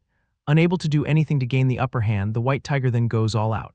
He abandons all caution, his muscles bulging until his skin threatens to tear. He charges towards Yeo-Woon with a manic scream, shouting that he will kill him. But the red, blood-like chi around Yeo-Woon grows even more fierce, responding to his master's intent. It thickens and expands, glowing with a malevolent light as he attacks the white tiger with all his might. As the sword moves, the energy takes form, causing the Amogus phantom to appear behind him. The ethereal serpent roars in silence, its coils mirroring the path of the blade. Yeo-Woon's strikes successfully pierce all the white tiger's vital points in a single, fluid motion. The sword art is so precise that it looks like a single strike, but the damage tells a different story. The white tiger screams in pain, a sound that carries for miles as his internal organs get pierced one by one. The red chi burns through his flesh, leaving nothing but agony in its wake. Below, the silence is deafening. All the cult members are in utter shock, their faces pale as they see their cult leader subdue that beast-like person in an instant. They had seen the white tiger's power earlier and thought it insurmountable, yet here was their leader, standing over him like a god. Yeo-Woon's grandfather, the grand cult leader Cheon Yeo-Woon, is watching the scene with his eyes and mouth wide open in shock. He had lived through countless wars and seen the greatest masters of the previous generation, but this was different. Enji recognizes that the sword art is similar to the demonic heavenly sword art, the foundation of their cult, but there's a distinct difference in how it's held and executed. He feels a chill that has nothing to do with the snow as he wonders, is that the demonic god sword art? It is a technique that seems to have evolved beyond anything recorded in the cult's secret manuals. After dealing the death blow to the white tiger, Yeo-Woon stands still, his breathing steady despite the exertion. He thinks to himself that the first form was blocked, but the remaining 23 forms all pierced vital points. He analyzes the battle with the cold logic of a machine, noting that having good dynamic visual acuity doesn't mean one can avoid it. Even if the white tiger could see the blades coming, his body simply could not move fast enough to evade 23 simultaneous death blows. Seeing all vital points get pierced, Yeo-Woon thinks the white tiger is dead. But then the air grows heavy once more. Yeo-Woon notices something is amiss. The silence isn't the silence of death, but the calm before a different kind of storm. As he looks back, an ominous energy is surrounding the white tiger, swirling around his broken body like a dark cocoon. The beast man begins to stand, radiating a ferocious, murderous intent that is even more intense than before. Yeo-Woon watches in disbelief, his eyes narrowing as he notices all the pierced spots of the white tiger are getting completely healed. The wounds close up, the skin knits together, and the internal damage vanishes as if it never existed. He gets very shocked seeing the scene and thinks to himself that this speed is comparable to Nano's self-repair. It is a level of regeneration that shouldn't be possible through chi alone. All the cult members are also in utter disbelief as they see the white tiger is regenerating himself. The hope they felt moments ago is replaced by a creeping dread. While gritting his teeth in anger and cursing Yeo-Woon, the white tiger stands tall, blood still dripping from his torn clothes. He looks at Yeo-Woon with a twisted grin, saying that Yeo-Woon is finally making him fight properly. The shadow around the white tiger begins to grow bigger and bigger, stretching across the ground like a living thing. Seeing this, Yeo-Woon first wonders if it is the reverse blood demonic art, a forbidden technique known for its high cost and high power. But as he watches the way the bones shift and the muscles expand, he realizes that it's different. This isn't just a surge of energy. The white tiger is trying to transform into something else. He is becoming not a human, but something else, something far more primal and dangerous. Yeo-Woon knows he cannot wait. As he charges towards the white tiger, he thinks to himself that he has to stop him before he changes completely. If the transformation completes, the power level might scale beyond his current control. Yeo-Woon decides that if he can't kill the white tiger even with the moves of the demonic sword master, he will have no choice but to cut his neck in one go. He prepares his ultimate strike, focusing every ounce of his will into the edge of his blade. As Yeo-Woon is about to strike the white tiger, he immediately notices something terrifying is approaching. It is a presence so massive that it feels like the sky is falling. Instinctively, he moves back, leaping away from his target just as a streak of light descends from the heavens. The Eastern caste god descends from the sky, radiating an immense chi that feels like the sun itself has come down to earth. As he lands on the ground, the impact is cataclysmic. The area around him gets completely shattered, rocks turning to dust and the ground fissuring under the sheer weight of his arrival. Without a word, the Eastern caste god moves. As he descended from up, he directly punched the white tiger in the head, stopping his transformation midway and making him unconscious. The force of the blow is so precise and powerful that it bypasses the white tiger's regeneration, knocking the beast out instantly. Then the newcomer turns his attention to Yeo-Woon, who is already on guard, his sword leveled and his chi flared. The Eastern caste god studies him for a moment, his expression unreadable. He thinks to himself that his pressure must have been quite strong. He found it hard to believe that Yeo-Woon withstood this pressure without collapsing or even flinching. Yeo-Woon wonders who is that solitary figure. He observes the man closely, noting that though he is strong, he wields no weapon. The aura of martial prowess emanating from him is a chilling experience in itself, a pure pressure that makes the surrounding air vibrate. Yeo-Woon realizes that it's closer to the essence of pure martial arts than the one he faced before. It is refined, stripped of all unnecessary flair, and focused into a singular, terrifying point. Drawing upon his knowledge of the world's greatest masters, Yeo-Woon then asks, "Are you perhaps the Eastern caste god?" Without saying anything, the Eastern caste god simply holds his fist towards Yeo-Woon. It is a simple gesture, yet the world seems to tremble. Though there were no visible changes, the air around his fist was vibrating with immense pressure, creating a visual distortion like heat rising from a desert. As Yeo-Woon realizes what the Eastern caste god was doing, suddenly an immense, terrifying chi energy bursts out and attacks Yeo-Woon. It is a wave of force that threatens to erase everything in its path. All the cult members get very worried seeing this, their voices lost in the roar of the blast. The scene shifts to some time before the confrontation, providing a glimpse into the mind of the legend. The Eastern caste god had been quickly rushing towards the battlefield where Yeo-Woon was fighting the white tiger. As he was feeling the clashes of different energy from a distance, he wondered how Yeo-Woon was still confronting and overcoming the white tiger. Referring to the white tiger, the Eastern caste god thinks to himself that that bastard not only has his spiritual power at its peak, but has also been practicing the best martial arts in the Eastern Peninsula for nearly 120 years. They compete every 10 years, so he knows very well how strong the white tiger truly is. To be able to contend against someone who should have ascended to immortality long ago to this extent, the Eastern caste god realizes that Yeo-Woon must be someone close to the extreme no-being, a master like himself.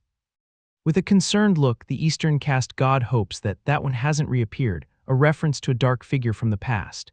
As he reaches the battlefield, he stands on the void, hovering above the earth as he starts observing the battle. Seeing Yeo-Woon clearly for the first time, the Eastern caste god realizes he isn't that one. He wonders, but how can Yeo-Woon push that guy this far? Seeing the ominous energy around Yeo-Woon, the Eastern caste god realizes that he must have absorbed the spiritual power of a spirit beast. As the Eastern caste god descends, he thinks to himself that if someone who absorbed the energy of a spirit beast has infiltrated Mount Baekdu, their goal is only one. It must be to target the true origin of the white tiger. As he stops the white tiger's transformation, the Eastern caste god decides that if that's the case, he cannot let the white tiger die even more. He must preserve the balance. Back to the present, the dust begins to settle from the Eastern caste god's massive strike. After the Eastern caste god attacks Yeo-Woon, he thinks to himself that he used the empty void fist twice. It is a technique that should have drained any opponent's energy, yet he senses that Yeo-Woon's energy did not decrease at all. In fact, it actually increased, surging with even more vigor. After the dust clears, he notices there are two invisible swords hovering near Yeo-Woon. He wonders, did he block my fist with that? The Eastern caste god gets very shocked that it's been 20 years since someone blocked his fist twice. He looks at the young man with newfound respect and a hint of wariness. He then asks Yeo-Woon, "Are you a master of the life and death realm?" In turn, Yeo-Woon asks the Eastern caste god, "You two are the same, are you not?" Yeo-Woon thinks to himself that a master who can unleash a powerful fist that distorts even space must have reached the pinnacle of the life and death realm. He realizes the gravity of the situation. Until now, it was enough to enhance his true chi using the demonic art, but against this opponent, things are different. It's the first time he has ever created an invisible sword to defend himself. The cult members who were watching from a distance get relieved seeing their cult leader is safe, though the tension remains high. They wonder, but who is that guy? With a terrified and nervous look, Chenenji answers them. His voice is a whisper of awe and fear as he says, "That person is the Eastern caste god." While shocked, Danjuchen asks, did such a master exist? He had heard the legends, but seeing the man in the flesh was a different matter entirely. The Grand Guardian speaks up, his eyes fixed on the two legends. He says the only person who can face that monster in this place is the cult leader. He thinks to himself that the Eastern caste god is a being with a terrifying martial prowess that makes even him, a master of the profound realm, look infinitely small. The Grand Guardian looks at the two men standing there, gauging each other's strength in a silence that speaks volumes. He thinks to himself that the cult leader has the title of demon god. He wonders, are two of the five great masters who hold the title of god clashing here? The very ground seems to hold its breath as the demon god and the Eastern caste god prepare for what could be the greatest duel in history. The battle of attrition starts between the demon god, Cheon Yeo-Woon, and the Eastern caste god, Arc-Wui. The air around them thickens, turning heavy and stagnant as they both release an immense amount of chi. It is a collision of two invisible oceans of power. Due to the sheer, raw force of the chi radiating from their figures, the solid ground beneath them shatters into jagged pieces, turning the earth into a graveyard of broken stone. The cult members who were watching from a safe distance wonder how this chi can possibly be this powerful. They stare in disbelief, their eyes wide with terror. Due to the immense pressure weighing down on the atmosphere like a physical mountain, they find it hard to even breathe. Each gasp for air feels like swallowing lead. Yeo-Woon narrows his eyes, his gaze fixed on his opponent. He tells Arc-Wui that since he attacked him twice in a row like this, Yeo-Woon supposes he has no intention of talking. The demon god's voice is steady, betraying no fear despite the cataclysmic energy surrounding them. Arc-Wui tries to say something in response, his lips parting to speak, but at that exact moment, the white tiger who was subdued down by his feet gains consciousness. The mythical beast begins groaning, a low, pained sound that vibrates through the cracked earth. Sensing the creature's struggle, Arc-Wui then releases the white tiger, stepping back to Granite Room. In a flare of blinding anger, the white tiger curses Arc-Wui. His fur stands on end as he asks how dare he crush him like this. The indignity of being pinned down by a human, even a godlike one, burns worse than his physical wounds. Arc-Wui looks down at the beast with a cold, firm expression and reminds the white tiger that he is the one who tried to break the oath. He tells him to go back now, his voice carrying the weight of an ultimatum. The white tiger, who is absolutely furious at this stage, retorts by saying as if that would happen. He snarls at the human, asking Arc-Wui if he really thinks he would do what he says. However, as the white tiger says those defiant words, his body betrays him. He starts coughing up a large amount of thick crimson blood. The liquid spatters onto the broken stones, a grim testament to the internal injuries the demon god inflicted on him during their brief encounter. As the white tiger sees his own blood staining the ground, he curses Yeo-Woon, realizing the true extent of his internal injuries. He gets even more shocked, his eyes flickering with a hint of primal fear, seeing that his wounds haven't healed yet despite his legendary regenerative abilities. While cursing under his breath, the white tiger tells Yeo-Woon he knew he managed to absorb the core essence of the defiled mythical creature. Hearing the word defiled, Yeo-Woon's mind races with questions. He wonders, is the white tiger talking about the heavenly demon Chi? The darkness within his own energy seems to resonate with the tiger's accusation. Yeo-Woon then asks the white tiger what does he mean by defiled. He demands an answer, but hearing Yeo-Woon's question only makes the white tiger's rage grow. He tells Yeo-Woon not to play dumb, his voice cracking with malice. At that moment, sensing the situation is spiraling out of control, Arc-Wui places his hand firmly on the white tiger's shoulder. He tells him to stop, his tone indicating that his patience is nearing its end. In a rageful tone, the white tiger warns Arc-Wui that if he doesn't remove his hand from his shoulder right now, he will break his damned wrist. The threat hangs in the air, sharp and dangerous. Arc-Wui remains unmoved, reminding the white tiger that if he doesn't calm himself now, he will violate the oath. He asks the beast, "Do you mind that?" He challenges the tiger to consider the consequences of breaking a divine pact. The white tiger thinks for a long, tense moment, his breathing ragged. Finally, he removes Ark Wui's hand from his shoulder and curses him again, his pride wounded but his logic returning. As the White Tiger decides to leave the battlefield, he swears a blood oath that he will kill Ark Wui. But the moment the White Tiger is about to leave, Yeo-Woon blocks his path. With a flick of his wrist, he deploys huge, towering ice spikes that surge from the earth, blocking both the land and the air. The frozen pillars glitter with a deadly blue light. In a cold, terrifying tone that befits the demon god, Yeo-Woon asks him, "Who said I would let you go?" The White Tiger grits his teeth in sheer anger, his predatory instincts screaming. As he strikes the ice with a powerful blow, he asks Yeo-Woon if he thinks ice alone is enough to stop him. But soon the White Tiger gets very shocked. Instead of shattering under his strength, his sword bounces off the ice with a high-pitched ring. In a desperate rage, the White Tiger keeps striking the ice again and again, his movements a blur of violence. But all of it is in vain, as he cannot even manage to scratch the surface of the frozen barrier. The White Tiger wonders, how can ice be this hard? It is completely different from the ice he encountered before. It feels denser, reinforced by a terrifyingly pure energy. In his mind, the White Tiger curses Yeo-Woon as he keeps striking the ice with futile strength. He wonders, though Yeo-Woon managed to absorb the core essence, is he really human? No human should possess such control over elemental chi. He realizes that he can't break through this ice unless he transforms into his original, true form. On top of that bastard's previous attack is still obstructing the flow of his chi, making every movement a struggle. The White Tiger's patience is running thin, his mind clouded by the urge for destruction. He questions himself, should he just shove it away and destroy everything regardless of the cost? Before he can decide, Yeo-Woon attacks the White Tiger with an invisible sword. The White Tiger is very shocked, sensing the ripples in space as the unseen blade lunges toward him. Just as the sword is about to hit the White Tiger, Yeo-Woon's eyes widen in shock. He sees Ark Wui stopping his invisible sword with his bare hand. It is truly a terrifying sight, to catch a blade of pure energy with flesh and bone. Ark Wui doesn't just stop it, he quickly dissolves the invisible sword's chi into his own, neutralizing the threat with masterful efficiency. He then punches the ground hard, the impact creating a localized tremor that causes Yeo-Woon to jump back and create some distance. At that moment, the cold chi that was binding Yeo-Woon to the ice spikes gets cut off. Yeo-Woon wonders, did Ark Wui realize in that short time that he needs to continuously supply cold chi to maintain the extreme hardness of the ice?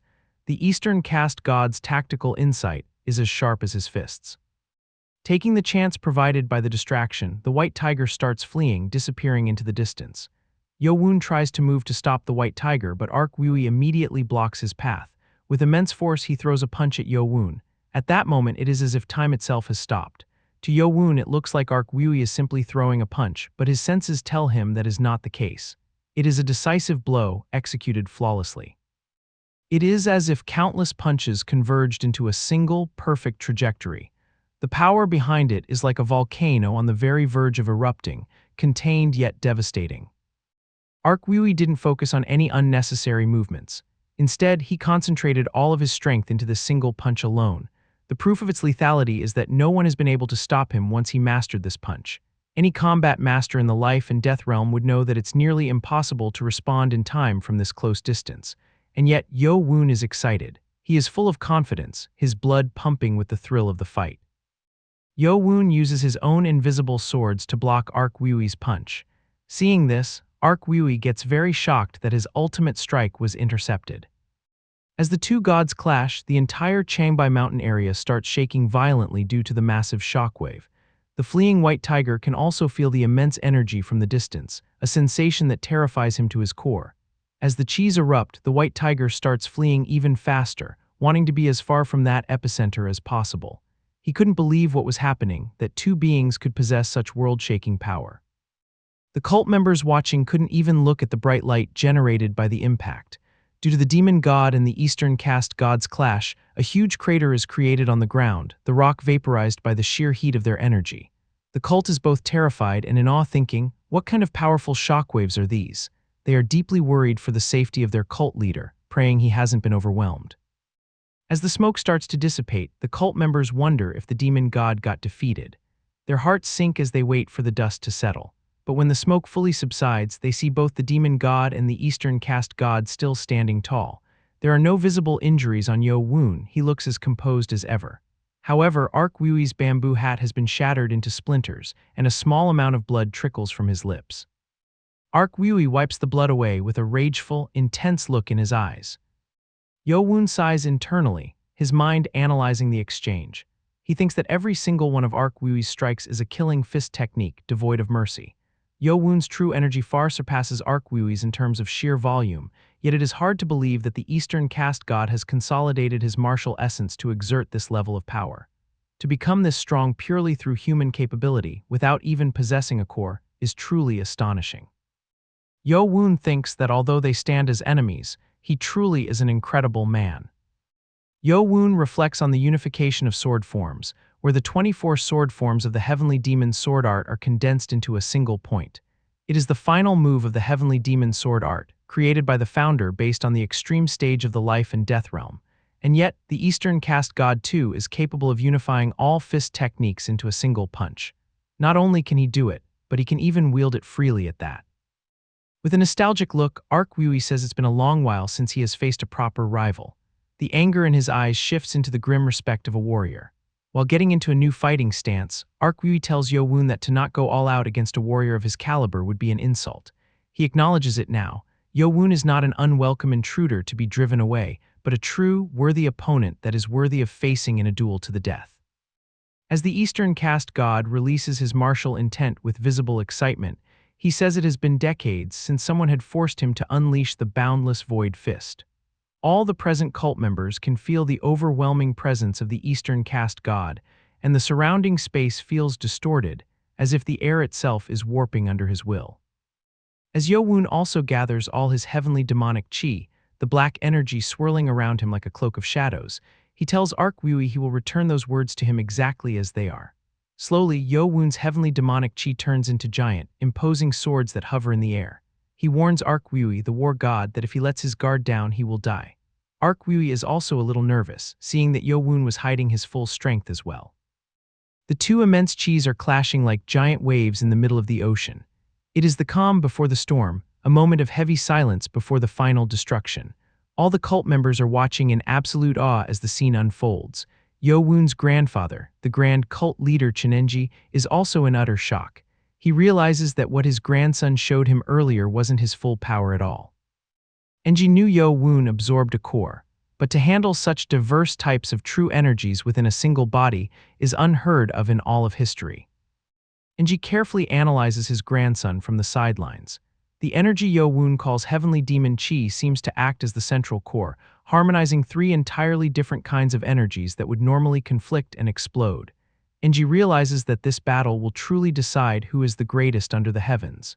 In his mind, he tells Yeo-Woon to be careful, the weight of the cult's future resting on his shoulders.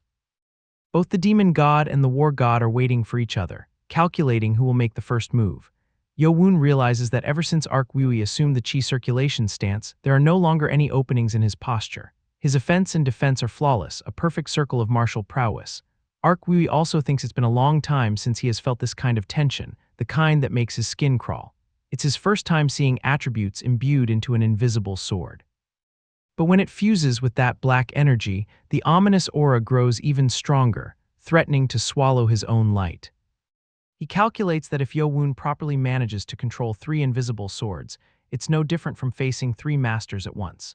Deciding that in that case he must not give Yeo-Woon any room by closing in, Ark Wui charges forward with explosive speed. As his fist is about to hit Yeo-Woon, feeling the tremendous wind pressure generated by the move, Yeo-Woon combines his invisible swords. While spinning them rapidly, he makes a shield of rotating energy and blocks the war god's punch. Yeo-Woon realizes that the wind pressure is meant to conceal the true power of that fist.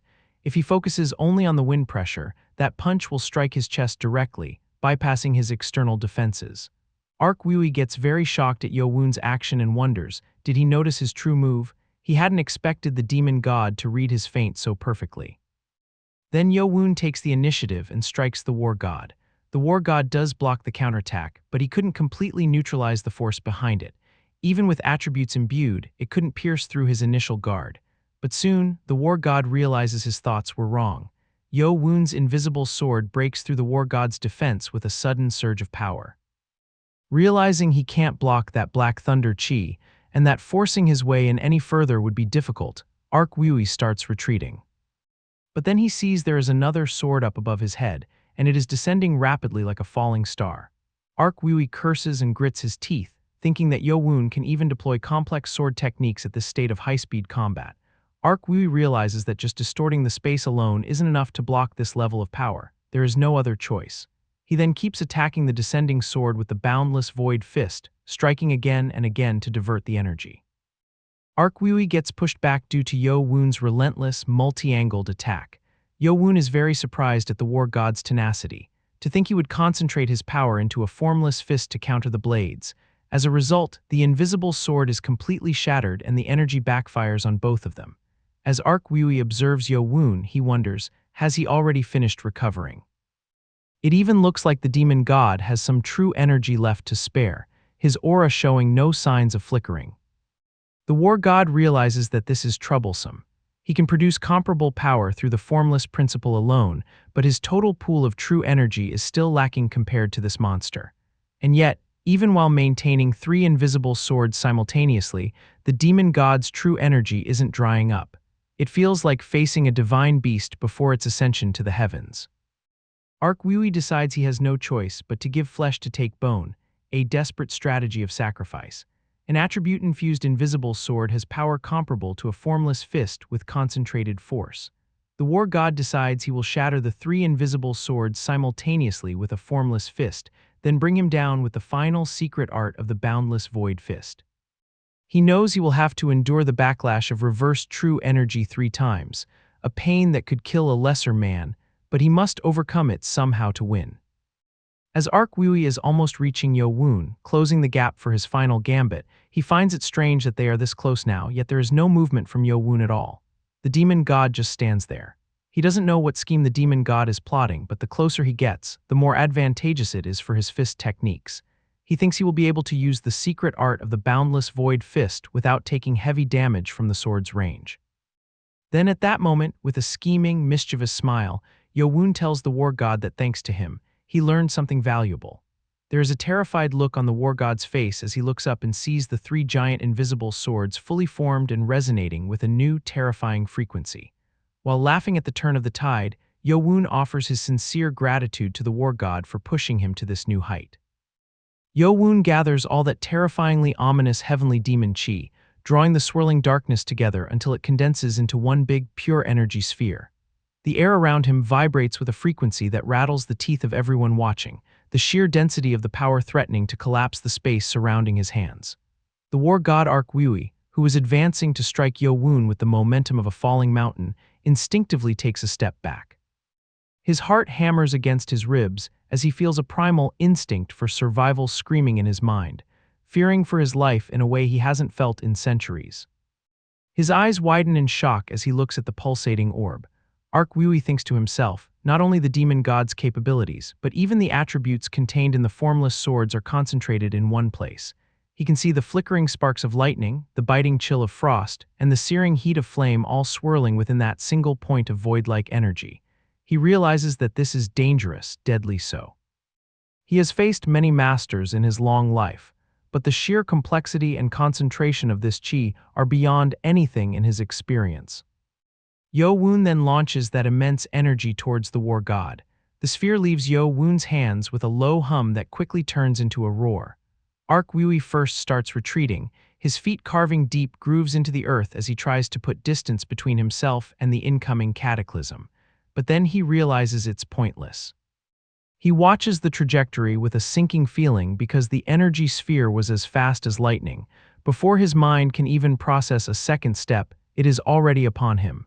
It was too late to dodge. Left with no other choice, Ark Wui decides to counter it with his strongest attack, the formless void fist. He plants his feet, drawing every drop of chi from his dantians, feeling his veins bulge under the pressure. As he gathers all his chi and punches towards the energy sphere, for a moment, the space itself was distorting. The reality around his fist ripples like water, creating a vacuum of force meant to swallow the world. As Ark Wui's fist touches the pure energy, a huge energy explosion occurs. The sound is deafening, a crack of thunder that seems to split the sky in two. This energy sweeps across the open field in a devastating shockwave, flattening the grass and cracking the very foundation of the earth. The onlookers, the members of the great heavenly demon cult, couldn't even look at what was happening due to the intense energy clash. The light is too bright, a blinding white and purple glare that sears the retinas of anyone brave enough to peek through their fingers. As the war god intercepts the demon god's energy attack, the sheer weight of the impact crushes his internal defenses. Upon impact, he immediately coughs blood, the crimson spray painting the air before it is vaporized by the heat. He was trying his very best to hold it back, his teeth gritted so hard they threatened to shatter. He realizes that it's several times more powerful than when Yeo-Woon attacked him with the formless sword previously. The pressure is unrelenting, pushing against his very soul. He thinks with a grim clarity that at this rate, he might get swept away and die if he holds out any longer. Arkwui decides he needs to change the direction of the energy sphere to survive. At first, he couldn't move his hand, the pressure locking his joints in place as if he were trying to push a planet. Then, with great difficulty and a scream of pure exertion that tears at his throat, he uses both his fists to twist the energy sphere's direction. His muscles tear and his skin begins to crack under the friction of the chi. With one final, desperate heave, Arkwui twists the sphere towards a mountain peak in the distance. All the cult's members' eyes and mouths were widened in shock as they witnessed the terrifying scene. They watch, breathless, as the energy sphere pierced through the mountain peak. The solid rock offered no resistance. The peak simply vanished, disintegrated into dust and pebbles as the energy sailed through it and into the clouds. In the brief moment when Arkwui took Yeo-Woon's attack head-on, the results were devastating for his physical form. The bones and muscles of his right arm got twisted, the limb hanging at an unnatural, sickening angle. It was at the state of almost impossible to use in the future. The war god looks down at the ruined limb, the pain radiating through his body in waves, and realizes that from now on he won't be able to use his right arm. It is a heavy price for survival. As Arkwui looks at Yeo-Woon, he gets very shocked seeing he is still standing even after spending that much energy. He expected the younger man to be collapsed on the ground, drained of every drop of life force. While Yeo-Woon points the remaining two formless swords at Arkwui, their blades humming with a lethal light, he tells Arkwui, "As expected, you are amazing." Yeo-Woon's voice is steady, though his face is pale. Yeo-Woon says he will shoot them all this time and taunts the war god, "Try blocking this too." Arkwui gets terrified after hearing that. Cold sweat pours down his face, mixing with the blood. He couldn't believe that the demon god still had energy left to manifest those terrifying swords. However, though Yeo-Woon talked big to maintain his psychological advantage, concentrating power into a formless sword imbued with attributes consumed 30% of his true energy in an instant. The strain was immense. In his mind, the demon god hoped that the war god will admit defeat soon. Yeo-Woon was also reluctant to continue the slaughter. He didn't want to take the life of a martial artist who had reached this level through pure human ability without the aid of ancient artifacts or forbidden shortcuts. He felt a deep respect for the old man's grit. Realizing that if Yeo-Woon can launch such an offensive again, it's impossible to survive in his current mangled state, Arkwui tells Yeo-Woon, "You won this duel." He lets his shoulders drop, the fight leaving his eyes. Arkwui says, "They say the backwater of the Yangtze River pushes out the front water." It is an old proverb of the transition of generations, acknowledging that the new era has arrived. He tells Yeo-Woon, "You are much stronger than the previous heavenly demon cult leader." Yeo-Woon gets very surprised hearing the war god's words. He lowers the formless sword slightly, his curiosity piqued. Yeo-Woon's grandfather, Cheon, who was standing a little further away, also gets very shocked that the war god knew his father. Enji looks at the ancient warrior with a new sense of awe and wonders just how much inner energy does the war god has to have lived this long. To have known the leaders of 2 generations prior was a feat of longevity that defied nature. Yeo-Woon also gets caught off guard, knowing that the war god Arkwui is a martial artist from the same generation as his great-grandfather. Yeo-Woon realizes, so that's why the war god's martial arts grew to this terrifying extent. He understands now that it wasn't just raw power, he has countless years of experience etched into his very bones. Though Arkwui was panting heavily while holding his ruined right arm, Yeo-Woon notices that his eyes haven't given up yet. There is still a spark of duty in those aged pupils. He is still determined to stop him from entering Mount Changbai. Yeo-Woon wonders, why is the war god going this far? What could be worth such a sacrifice? Yeo-Woon then asks Arkwui, was he acquainted with his great-grandfather? Arkwui says not quite an acquaintance, they only crossed paths and sparred a couple of times. He looks off into the distance, perhaps remembering a time when his arm was whole and his skin was smooth. Yeo-Woon simply says, "If that counts as a connection, then I suppose it is." He doesn't press the matter of the past. Yeo-Woon then asks the war god for the reason why he is blocking entry to the Changbai Mountain. He wants to understand the conviction behind the gatekeeper. Arkwui says, "In this Changbai Mountain, there is a being whom ordinary people cannot handle. He speaks with a gravity that makes the air feel heavy. I am guarding this place to prevent people from encountering that being." After hearing the war god, Yeo-Woon comes to the conclusion that what the Shaolin abbot said was true. The warnings he had received before coming here were not mere exaggerations. Yeo-Woon then drops his guard and takes back his formless swords, which were still pointed at the defeated Arkwui all this time. The energy dissipates into the air, leaving only the smell of ozone. Yeo-Woon then asks the war god, is he perhaps referring to the one he fought earlier? Arkwui replies positively and says, that being is very dangerous because it has lived with hatred, anger, and murderous intent for a long time. He shudders, not from his wounds, but from the memory of that presence. Hearing Arkwui repeatedly calling the individual a being, Yeo-Woon's suspicion gets confirmed that it's not human after all. Arkwui gets very surprised that Yeo-Woon could sense it directly just from fighting. It spoke to a spiritual sensitivity that was as rare as Yeo-Woon's physical power. As Arkwui said he was preventing entry to prevent people from being harmed by that being, Yeo-Woon asks him, "Do I look like I am about to be harmed?" Arkwui looks at the young demon god, seeing the immense aura that even now radiates from him like a sun. He realizes that the demon god is indeed different, and he was never someone he needed to protect from that being. Arkwui had hoped that while he was alive and protecting this place, the White Tiger's hatred and killing intent would subside over the centuries, but if he is not mistaken, nothing has changed since then. The beast's heart remained a frozen wasteland of malice. Arkwui fears that if he ends up weakened and loses the oath, there will be an uncontrollable massacre in the Central Plains. He thinks of the millions of innocent lives that would be snuffed out. Maybe it would be an act of mercy to the Central Plain to hand the White Tiger over to the demon god, he muses internally. As Arkwui looks at his arm, he realizes that now that too is getting difficult. The time for the 10-year oath is approaching, and there is no way his right arm will be healed by then. If he gave it his all, he might be able to get through it, but even accidentally, if anything goes wrong, the White Tiger will break free from the fence called Mount Baekdu. The consequences would be apocalyptic. Arkwui then asks Yeo-Woon, could your purpose also be to obtain the core of the spiritual beast? Yeo-Woon simply asks the war god, did you think there's another reason? With a small, pained smile, Arkwui says, it's unexpected. He chuckles weakly. Others always put up a pretense first, yet you don't bother hiding your greed. Arkwui then asks Yeo-Woon, someone like you would be unmatched in the Central Plains, so why are you trying to obtain the essence? He wants to know if it is for simple power or something deeper.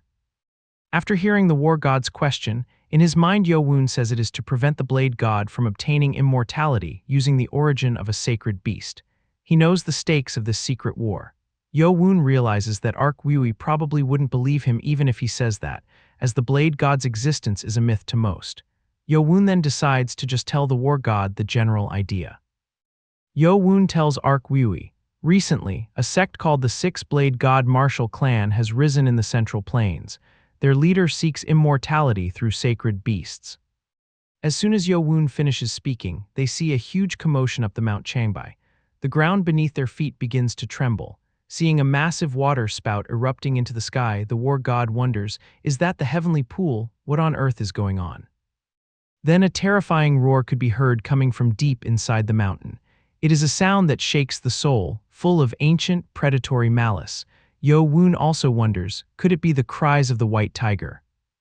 Arkwui clenches his good fist hard and questions, did they break the oath? His face is a mask of horror. It's the first time Yeo-Woon heard about the oath, but before he could ask anything, Arkwui quickly rushes towards the mountain, ignoring the agony in his mangled arm. Arkwui realizes that that cry must mean that what he feared most has finally happened.